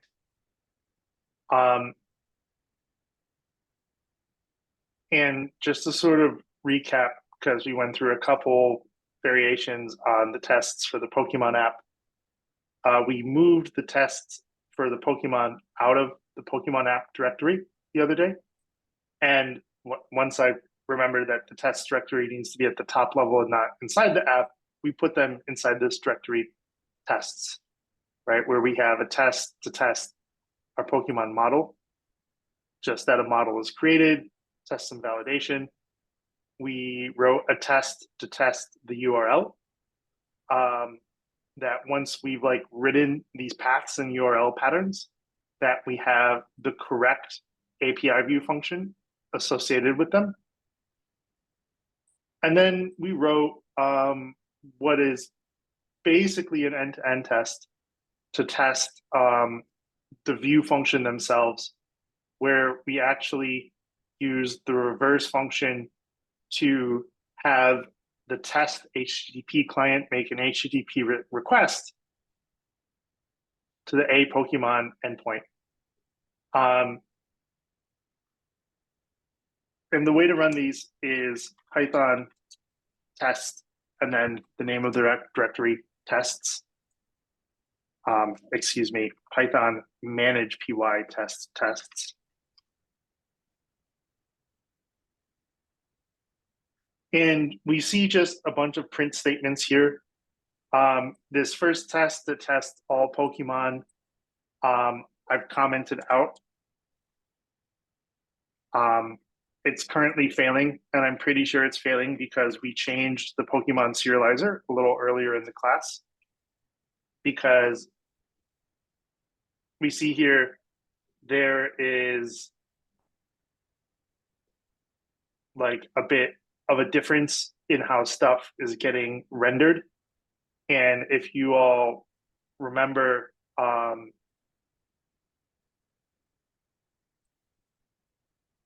we had these answer files that we created of what our JSON should look like once it's turned into a dictionary, right? And I had to check, but my guess is that this may have changed now that we've modified the serializer.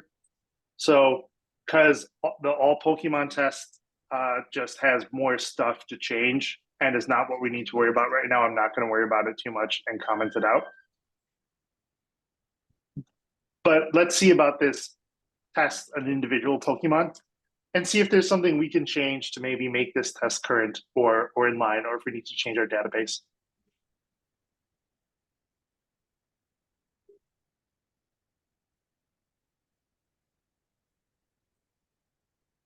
So there's a bunch of stuff printed out here. in some ways, the easiest thing might be to drop the database and rebuild it, because I've also added a bunch of moves to Pikachu as well. And my guess is we'll have to make some changes here. Or what we can do is we can go here and let's just make a GET request.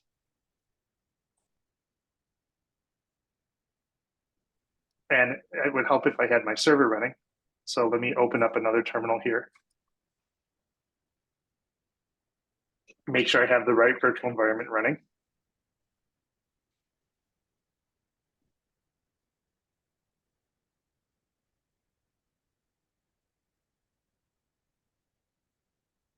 And now we can make a GET request for Pikachu. And we get a bunch of stuff back. That's a little different than what we got before. Right, and if we look at this test,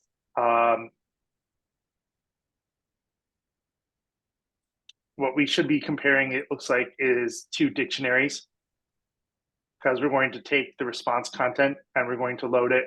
JSON loads will turn it into a dictionary for us.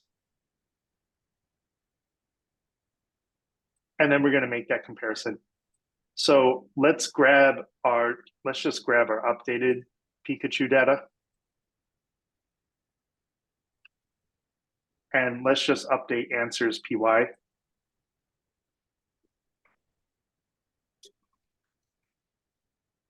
And just to keep life simple,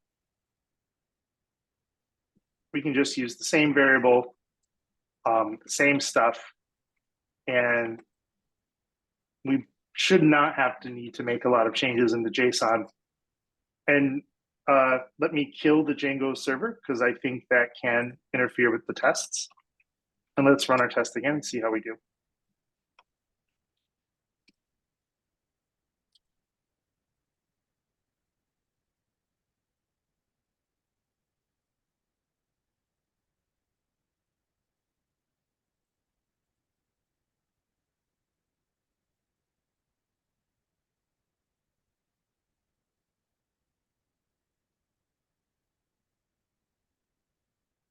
So let's see where our get a Pokemon is failing us. And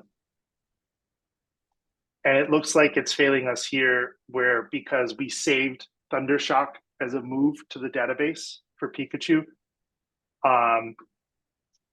that is not, let's see, it's here, but it's not in the fixture data. So my guess is that's probably causing an error, because the test database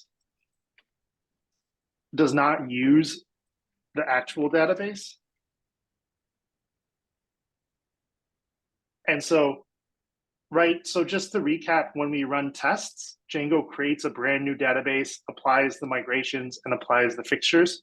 So it's working off of this fixture data here, right, and the fixture data for the moves. And we can see the issue here also in the test, where now that I've removed that like thunder move, that's gone. But we see here now like the level isn't right, because we had been messing around with that as well. And let's just change this back to 100. So again, this is like keeping those fixtures up to date is really valuable, and using that to drive answers.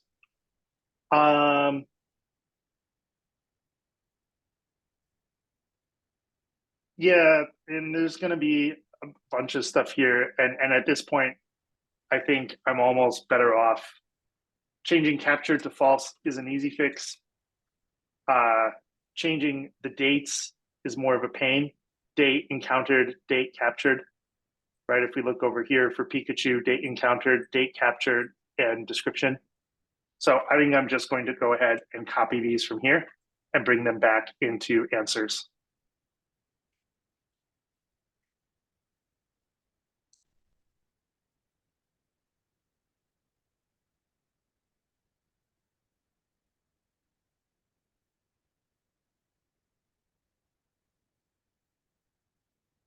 And let's see if I didn't.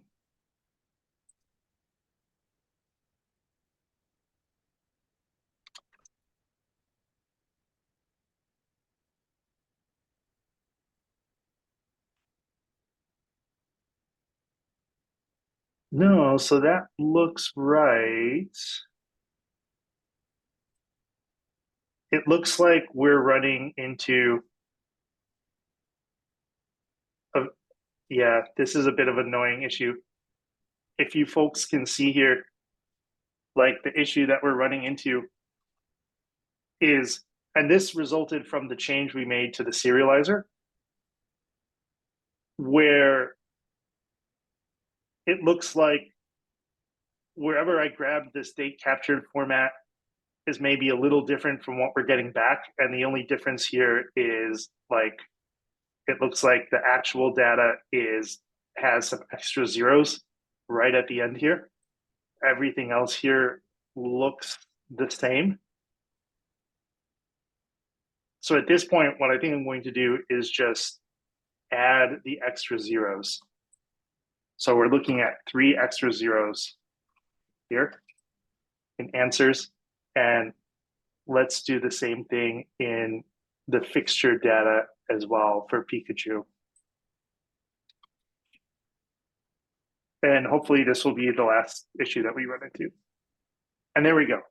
And now the tests are passing.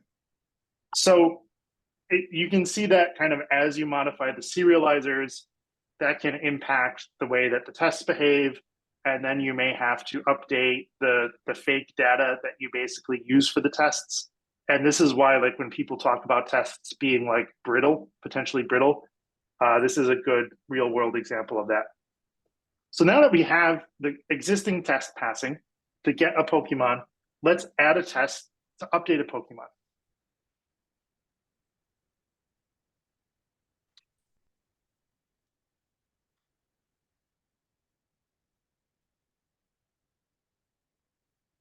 And we're going to keep it pretty simple just for learning purposes. So response, and anyone want to guess, like, what should I put here? I probably want to use self.client for the HTTP client, but get makes a GET request, right? So any guesses as to what we should put instead for this updated Pokemon test?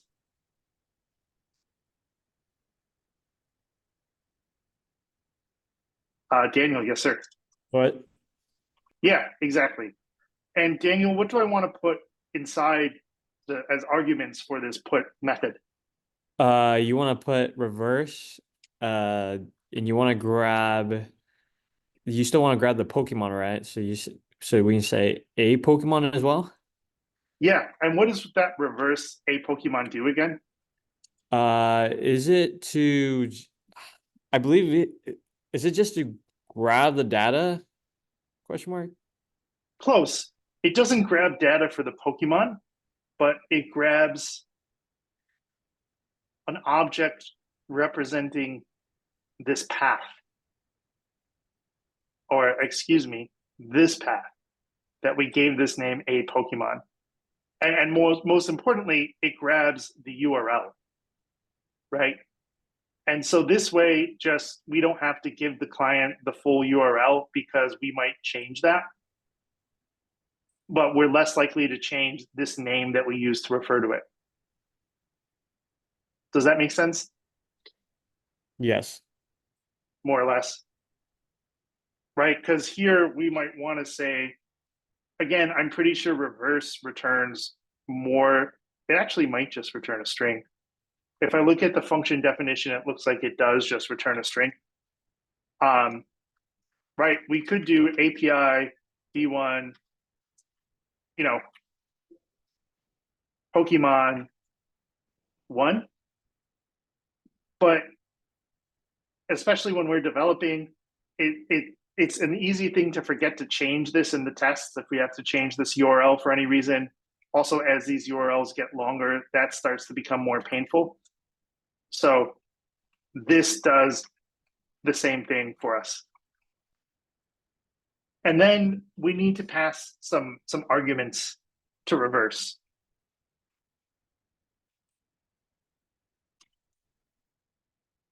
And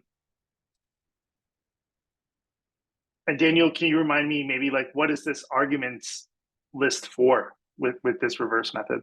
I believe we're grabbing it from our list of Pokemon. So whatever we specify there, we can grab that object. Close. Again, args is about the URL path, where this path has some sort of Pokemon name or ID in it, right? Like API, B1, Pokemon, Pikachu, right? Or Bulbasaur, or 2.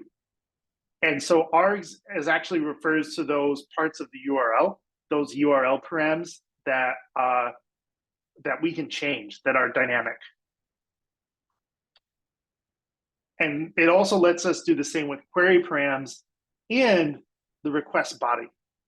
So what we're saying up here and what we're saying down here is give me, basically, put API B1 Pokemon slash, and here, let's go ahead and let's just do,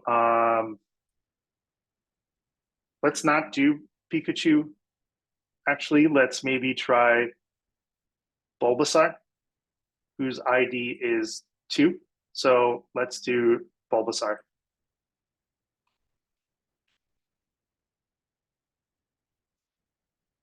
So args lets us put all that together with the args argument for reverse, lets us put this whole string together. And then we can also pass in a request body. And I'll just make an object here and let's call it request body. And we know that it's going to be a dictionary, and we know that we're going to want to change some stuff. Let's take a quick look at Bulbasaur to see what they currently are. And it looks like there's some information here. They probably have type normal because that was what most of the Pokemon had. And Bulbasaur is at level 1 and captured as false. So why don't we maybe like change Bulbasaur to level 2, change captured to true, and change their type to water. Right, I'm going to take a quick look, and indeed, the Pokemon type field name is types plural. And Daniel, thank you. That was a great job digging into that, by the way, and thank you for letting me grill you a little bit there.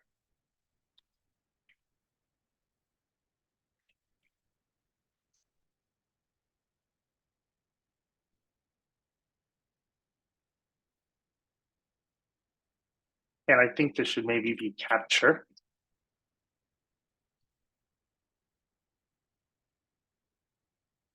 And level, let's just change it to 3.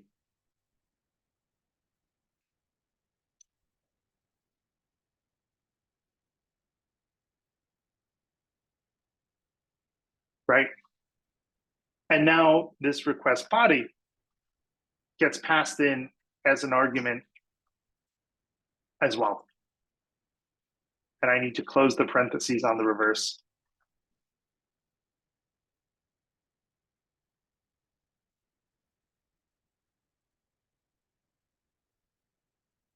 And let's actually test this out real quick in Thunder Client to make sure that I got this right. So if we go here, let's grab Bulbasaur. And let's start the server. And now let's grab Bulbasaur. And now let's try modifying Bulbasaur. So we're going to change Bulbasaur to water, lowercase true because we're dealing with JSON, level 3. And I need to change get to put. And I forgot the slash at the end, which always drives me a little nuts. There we go. And so now type water captured, let's see, captured is still false. And that's because I named this wrong. And it should indeed be captured with a D. And level is 3. So let me go ahead and update the test here. But now I'm pretty darn sure that this is like properly constructed. So if I run into errors, it'll be a lot easier to debug because I know that line 34 is good. Let me go ahead and kill this server. And now that we've written this code and we use it and we get the response, let's get that response body as a dict. And let's do JSON.loads response.content. Right, and let's just go ahead and print that out. I think that'll be useful in case we have to debug anything. And now let's do assert equal. And here actually that Thunder client request I made can help me out because this should be the correct data. Though again, we might run into an issue with this Z thingamajiggy here, but this should be what the desired response for modifying Bulbasaur looks like.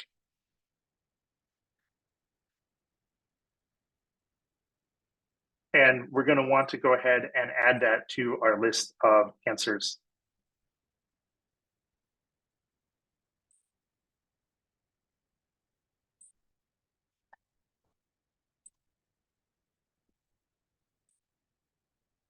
And in fact, I'm just going to name this test 03 update Pokemon. So I know exactly what test this answer is for.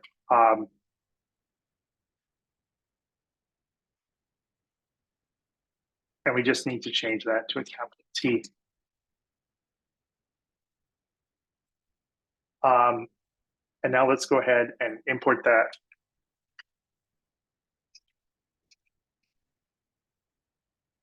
And now over here, we can do a comparison.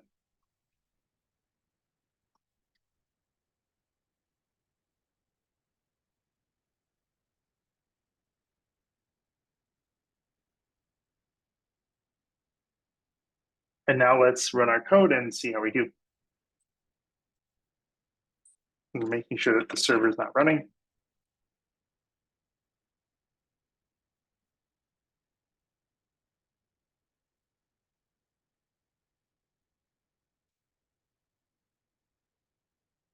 And it looks like I have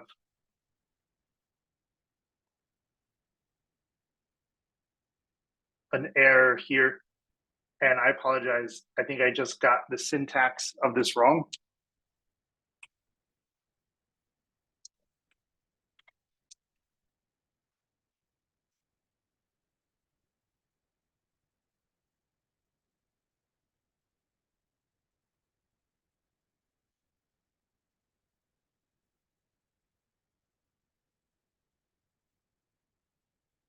Yeah, so I apologize, folks. I think this is correct, where reverse args is just the parts of the URL, right, in URL patterns.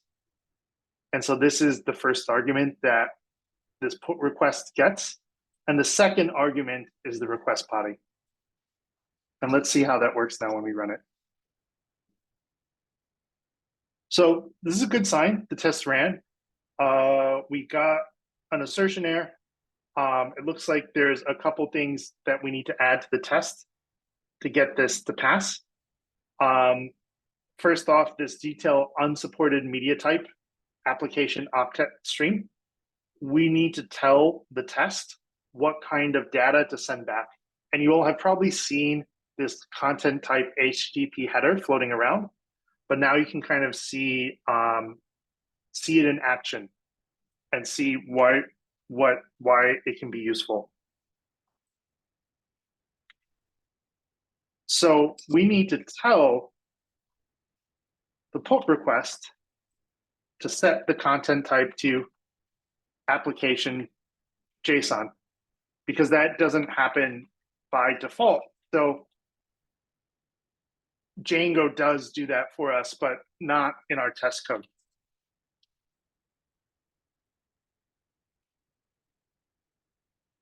And so now we have an error again, but we're seeing that same issue that we saw before, where the serializer is adding those 3 extra zeros, or it looks like maybe now it's 2 extra zeros in the date captured, but otherwise everything else is correct. So I can probably solve that by going here into answers and under date captured, let's see, 19. I think I will just copy this whole string right here because it looks like there's a bigger difference here with the 1926 as well.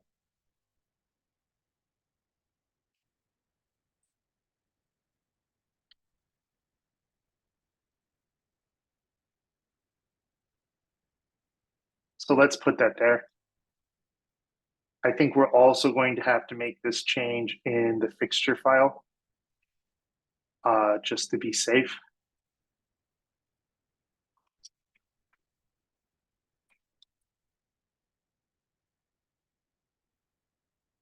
So this is maybe an argument for maybe we should update that Pokemon serializer field to not have date captured, or really we should update our model and our serializer to use different formatting rules so we don't have like this super verbose form that is more error prone, that we have something simpler where these errors don't happen. Let's see if that resolves the test issues. And now we're cooking and our test passes. Let's go ahead and just throw in a little subtest. Let's test the HTTP response method, or I'm sorry, response status.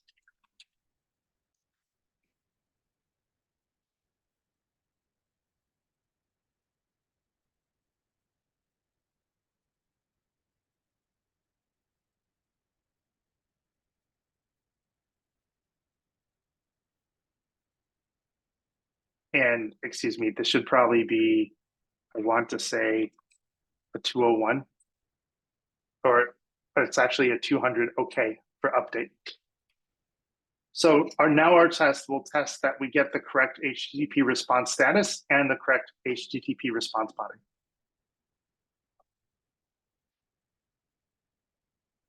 And there we go. So just to recap, we saw that as we change serializers, that can have changes that impact the data we use for tests. So you sometimes have to fiddle with that data, but that there's a nice process for doing that step by step. The long-term fix is changing the serializer of the model to be, I think, a bit simpler, but some fiddling with that is unavoidable for tests. We've seen how the HTTP client can use a put request, and it takes 3 arguments. The first is the reverse that we've used to get the URL and to pass in the right params that we want for the different parts of the URL. Now that we're passing a request body in JSON, we can create a Python dict and pass that as our second argument to .put. And now that we care about the response that the Django server sends back, in our request, we actually have to tell it, hey, I want application JSON back, which if we look at like the request headers, somewhere in here, I am pretty sure that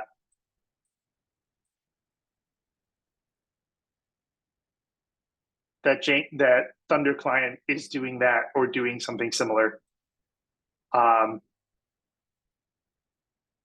And we see this here in the response header.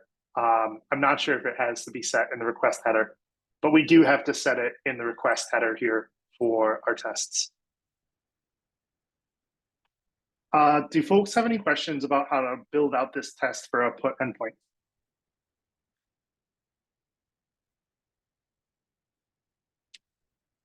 Okay, awesome. I know we're running a bit long. Let's take 5 and then let's look at create and delete, both of which again are much more straightforward. Like put by far has the most moving parts because we're modifying existing data.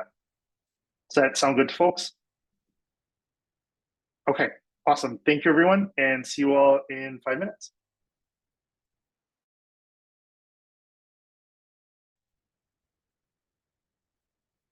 All right, so for this part, we're going to see how to do the create and delete in CRUD. Read, we've already done earlier in the course. Update, we just spent a good amount of time on. Create and delete are a whole lot simpler. So I'm going to ask for some help from you all in building this out. So my first question is, these are the endpoints for our Pokemon resource, right? We've got create, we've got read. We haven't created this one, but that's okay. We've got update, we've got delete. Which one of these URL paths, line 10 or line 13, is going to be handling the delete request?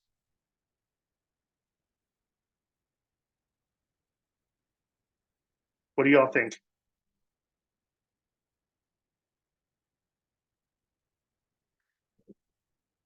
Not a trick question, I promise. Line 10. Good guess. However, that's, oh yeah. No, I'm sorry. I got so confused. We're talking about delete. Yeah, Oh, you're I thought you were totally talking right. about like a specific Pokemon or something. Yeah. No, you're right. You're right, man. I apologize because my brain got a little confused. I meant to hit create and then talk about delete, but I started talking about delete right away because it's a little simpler. And for delete, you're spot on because we need to know which specific Pokemon we're deleting. So no, you kind of hit the nail on the head there. And actually, to kind of follow up on that, what API view class then are we going to modify for the delete method, right? We know this is the path. So which API view? This one is the path for delete line 10. Which API view are we going to want to modify?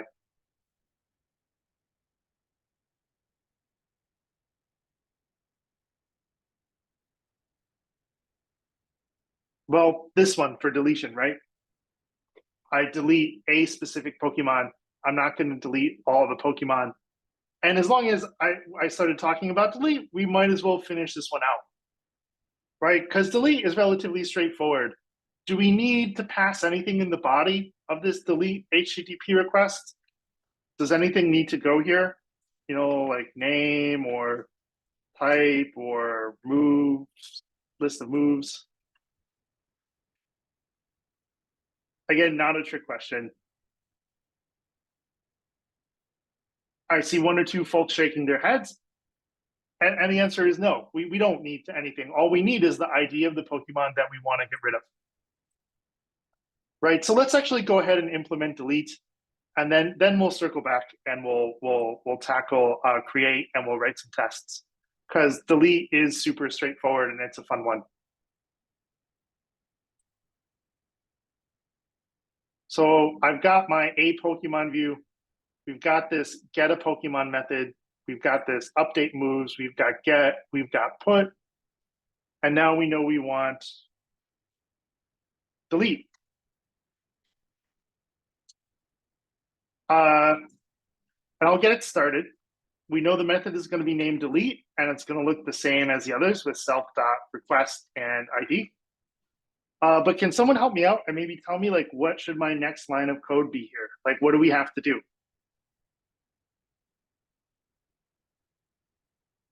Earl John, yes, sir.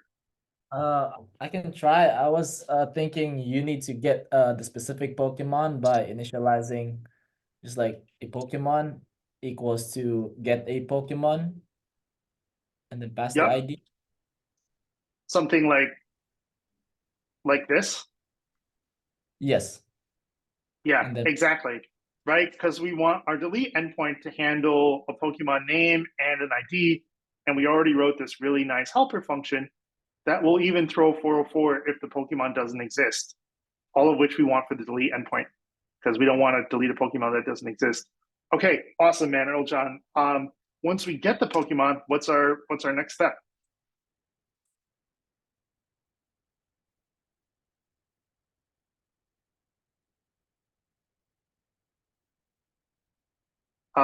Yeah, Earl John. Do we just call the Pokemon dot delete? Yeah, that's literally all we have to do. And I'll just name this Pokemon for consistency, and we'll do Pokemon dot delete. Right, and that calls the delete method on the model that will delete it from the database. And then we need to return an HTTP response. And what do we want that HTTP response code to be?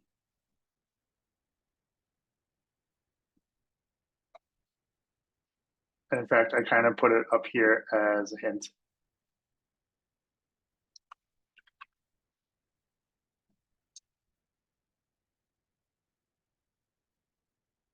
We can just return HTTP 204 no content.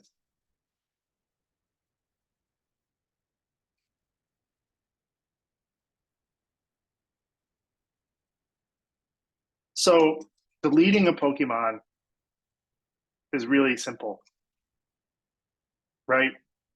Deleting a Pokemon is really simple. Now, in testing this out, I want to be a little careful because I don't want to, like, we've been doing a lot of useful stuff with Pokemon with Pikachu. So I don't want to delete Pikachu. Let's see who we have in the database to delete.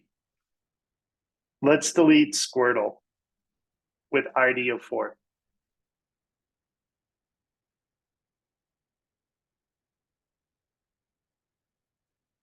So let me go ahead and just do a GET request to look at all of our Pokemon just so we can see Squirtle there before we delete him.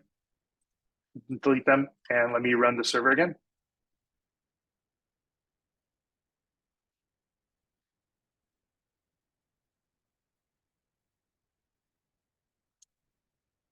And there we go. We've got a whole bunch of Pokemon, Blastoise, blah, blah, blah, blah, blah, blah, blah, blah, Eevee.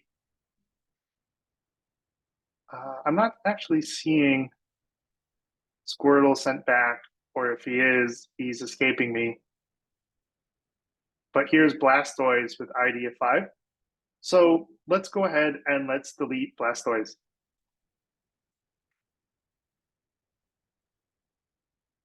And we get a 204 no content. If we wanted to, we could also maybe return the name of the Pokemon that got deleted. But this is really all we need to know. And now if I do a GET request, no Pokemon exists with ID 5. If we look in the database, we're not getting Blastoise back. Right, so deletion, super straightforward. Let's add create, because it'll be useful to have create when we start writing tests. And Earl John, awesome job, and thank you. So does someone else maybe want to tell me for the create endpoint, are we going to be dealing with the path on line 10 or on line 13?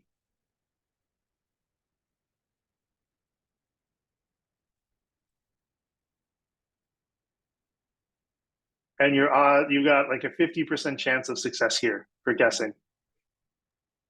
Brandon, yes, sir. Is it 13? Yes, sir. And why 13? Because you want to add a new Pokemon to the list of all Pokemon. You're Exactly. basically adding to the pile. And does this new Pokemon, and this new Pokemon doesn't have an ID yet, correct? Or a name, No. right? So, which I know is a little bit of a not quite a trick question, but so it would make it awfully hard to use that API/v1/Pokemon/ID for a Pokemon that doesn't have an ID or a name yet. So let's hop over to our views, and so we know then we're going to modify the all Pokemon API view, and we're going to add create over here. So let me go ahead and get this started, and then I think I might ask for a little help in taking it home. And again, we actually have this code up here, and it's actually pretty straightforward. And in fact, I'll just kind of scroll up a bit so we have a bit of room to see it.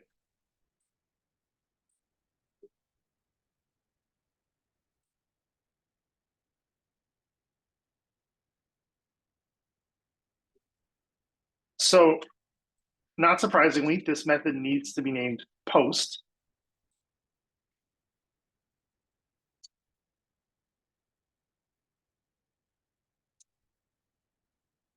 And let me give us a little room here. And let's maybe bring this off and we can close this out and just bring that over there. And so we're gonna create a Pokemon. So I have to get data from the request. I have to validate the data. And then I have to save the new, like create Pokemon instance with data and saved to the database. Can someone maybe walk me through just step one here? How can I get the data from the HTTP request?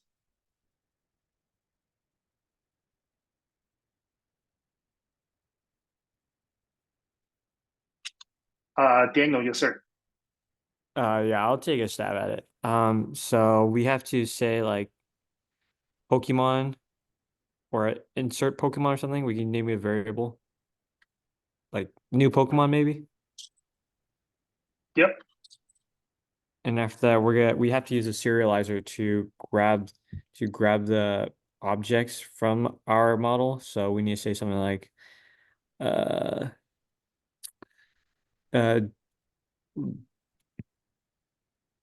I believe something like data, so it has something to get data, right? Yep. And let me pause and ask you a question. So you're totally right. We're going to be using the Pokemon serializer to help create this new Pokemon. Where is the data that we're going to create this new Pokemon with coming from? From our model? Is it coming? Sorry? Is it? Oh wait, is it coming from our backend server? From Well, our Postgres? remember, what we're going to do is I'm going to do post localhost API/v1/Pokemon. And then in here, I'm going to say something like name, poor Blastoise who we just deleted. And I don't know, level 12. Right. And then I'm going to hit send. And whether it's Thunder client or React app or some other client, we're going to send this post HTTP request to our Django API. And I want to use this data here, this JSON data in the body of the request to create my new Pokemon. So over here, how can I grab that data from the body of the HTTP request? You have to request it? Close. We have this request object, and it's got request.data, which has pretty much done this work for us already. So I could honestly just use request.data. And what we could do right here is we could say data equals request.data. Now, if sort of as a good practice, if you do this, if you need to kind of like modify it, that's useful. But for learning purposes, this is good to cover here as well, right? Because this object is the HTTP request that comes in from Thunder client, right? And in fact, we can print this out and we can print request.data. And let's just have this return a response of true just for the moment so it doesn't break. And let's watch what happens when we hit that endpoint. And let me do a quick split here, and we'll clear this. And we'll bring up the request here.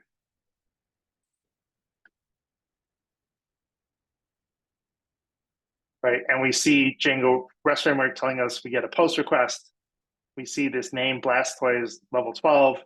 And in fact, let's just do print, all Pokemon post, just so we can really be sure where our data is coming from. And so we see that first print statement is the Django REST framework request object. The second one is the dictionary with the data in the body here.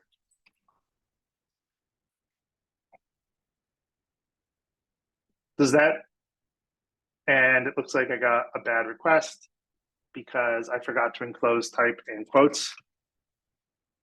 So let's fix that.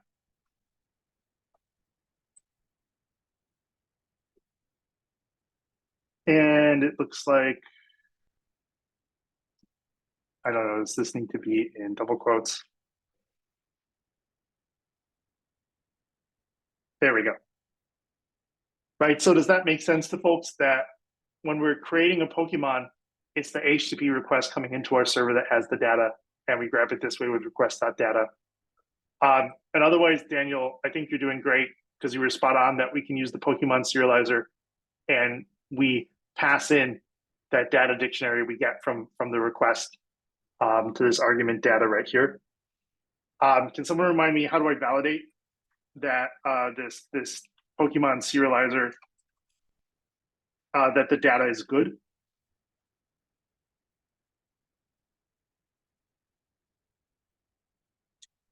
Well, I can do new Pokemon serializer dot is valid, right? And if it's valid,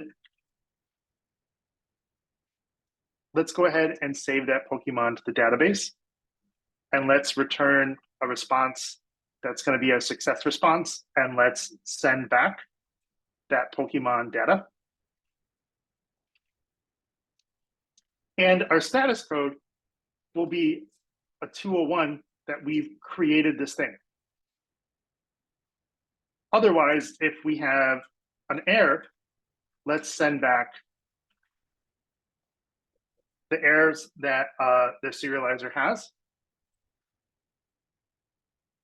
and a bad request message. So again, our serializer does all the validation.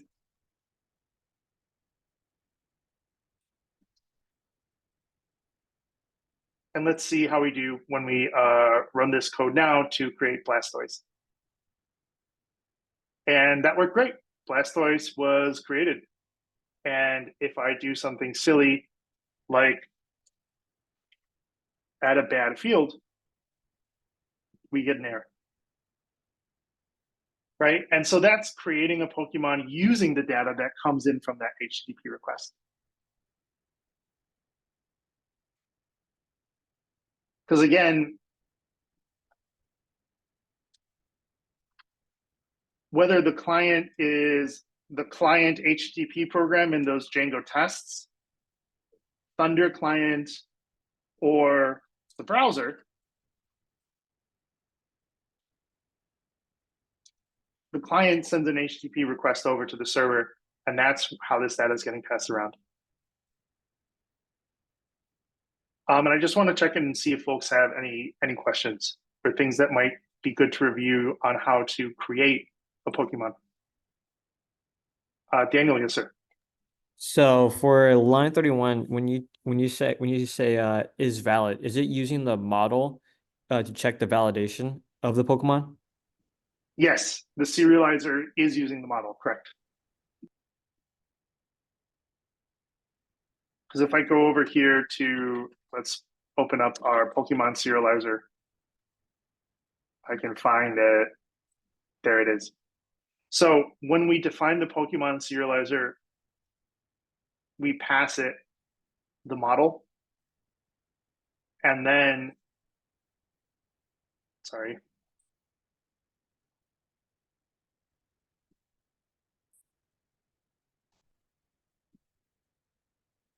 I'm running out of room here. But let's put the serializer over here, and let's put the model over here. The model has all of our validation rules, right? All of these different validators on the fields, date field, time field, text field, you know, validation logic. And with the model, remember, we can do that, you know, my model model.full clean that runs a bunch of validation. If I had to guess, the serializer is probably creating an instance of the model and runs full clean when we do is valid. I don't know if that's exactly what it's doing under the hood, but that would be my guess. Does that make sense and help explain a bit of what's going on? Yes, it does. Okay, awesome. Yeah, and again, I think the serializer does a lot more than just turn a dictionary into a model instance and vice versa, right? It basically can do everything the model does. And this is probably the trickiest bit, is that model serializer relationship. And if we scroll through the serializer code, we might be able to find, we can see that the serializer code is doing a whole bunch of stuff with the model class. It gets the field info. It's running some sort of validation. And in fact, right here, it's trying to create an instance of the model. So the serializer is like a wrapper around the model. Like if we were to draw it out, actually, it would look something like this. Pokemon serializer, and then inside there, we'd have the Pokemon model.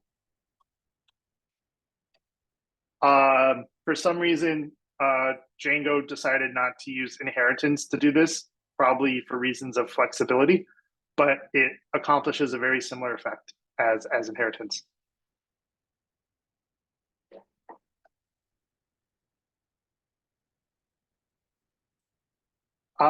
What other questions do folks have, or things that might be useful for us to quickly review on creating a Pokemon?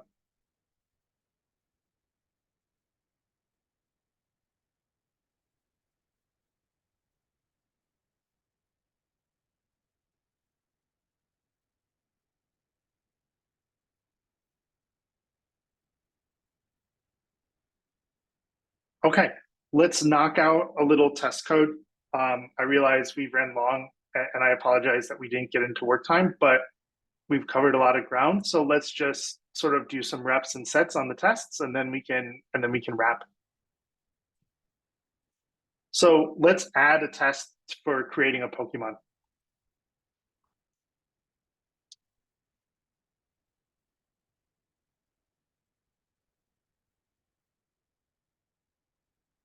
So as always, we're going to use the HTTP client. It's going to do a post request. We're going to have it use that all Pokemon endpoint. And let me make sure I have the name right. I do. And now we have to pass it the data that it's going to use. Mikhail, yes, sir. Yeah, Pokemon is spelled wrong. Oh, thank you so much. That would have been painful.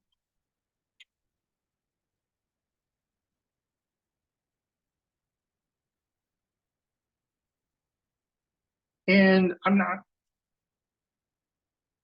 let's see. Looks like it does want data as that second argument. And put, we can probably get away without using data as a named field, but we might as well do it. And so we're going to pass the dictionary for creating our Pokemon, and we're just going to create Geodude, and we're going to give them a level.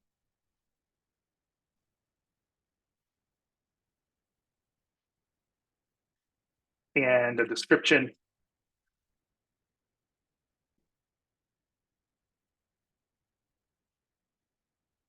And now that this is starting to get a bit long,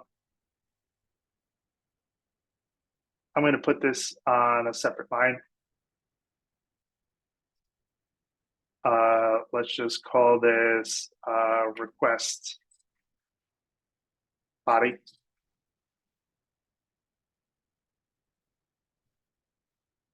And Geodude is a rock type Pokemon.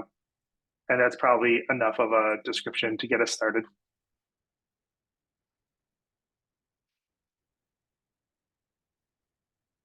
And I'll add a little more just in case, because we added some validation to make sure that the description is long enough.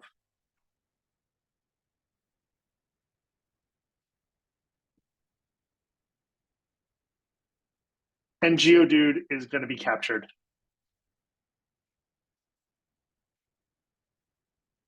So that's our request body that we're going to put right there. And then as we saw with the other test, we also have to tell the client that the content type here is JSON.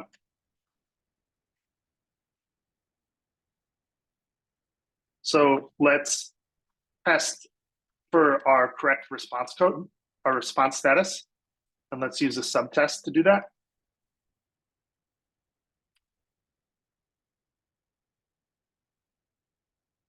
And we'll do just self assert equal.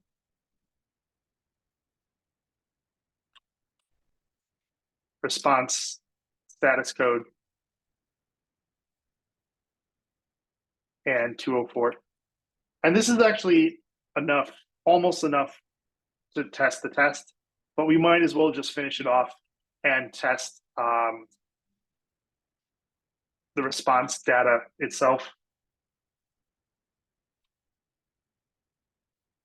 And let's test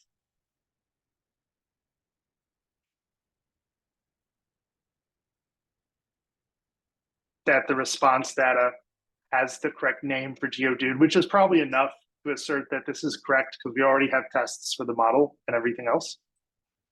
So let me go ahead and kill my server. And run our tests. And it looks like I probably made a mistake here in my test because I think 204 is what an error response code. I never remember these things, so I always go to the MDN site. Yeah, 204 is no content, right? That's what we want for deletion. For successful creation, we want a 201. But it's always nice to make sure that the test fails correctly. And now our test is passing. So now we have a test to create a Pokemon. Now let's write a test to delete a Pokemon. And we can actually use the test that we just wrote.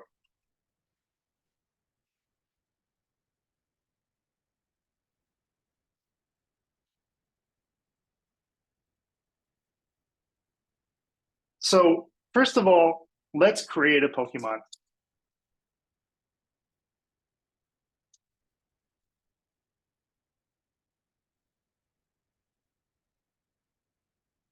So let's actually just run the test we just wrote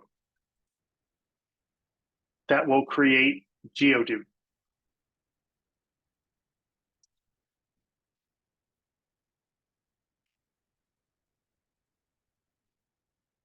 And now, not surprisingly, we're doing self.client.delete.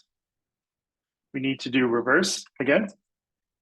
And here, we're hitting the A Pokemon, the endpoint with the name A Pokemon, and we do need to pass an arg. And we're going to pass the arg of Geodude. Let's just pass his name so we don't have to worry about IDs and getting them right or wrong. And let's just assert that the response code is correct. Right? And now what I'm looking for is a 204. And in fact, let's cause this to fail on purpose and run the test and see what happens. And we get assertion error 204 does not equal to 200.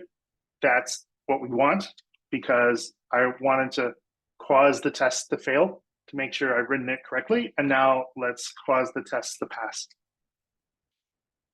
And so now our test is passing. The advantage of this is that the Django, I'm not sure if it wipes and rebuilds the test database between each individual test. It definitely does between each individual test run. So creating a Pokemon here inside this deletion test is nice because this test is self-contained and it doesn't depend on behavior from any other tests or anything like that. And that is tests for both adding and deleting a Pokemon. Thank you folks for sticking around. I realize we ran a bit long. I just want to check in to see if folks have any questions. And as you can see, the deleting and adding Pokemons are significantly simpler than the update one, which is, I'd say, by far the most complicated.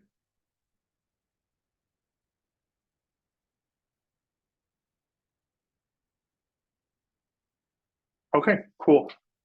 So to recap, we've seen that we've seen which routes, right, we use for deleting a specific Pokemon versus creating a Pokemon that does not have a name or ID yet. So we have to use the all Pokemon route. And we've seen how to write that logic for both of those tests. Oh, there we go. The delete Pokemon is hiding all the way down there. We've seen how to get a Pokemon using the method that we wrote before. Deleting it is absurdly simple. And same with creating a Pokemon and handling a post request is also very straightforward. And we can use our Pokemon serializer to validate the new Pokemon data and to actually then save the model to the database. So your assignment for today for the school API just builds on top of this. And let's just take a quick look at the first one and then we'll break. So for the school API, we just want you to create CRUD capability for all of these models for creating a grade, updating the value of a grade. So you don't have to do a full update, right? Just that one field. Deleting a grade. Same with a student, though we do want you to update all the fields on a student. And then same with the subject. So this is a really good assignment to tackle today. Let me go ahead and stop the recording and then we'll just quickly talk schedule.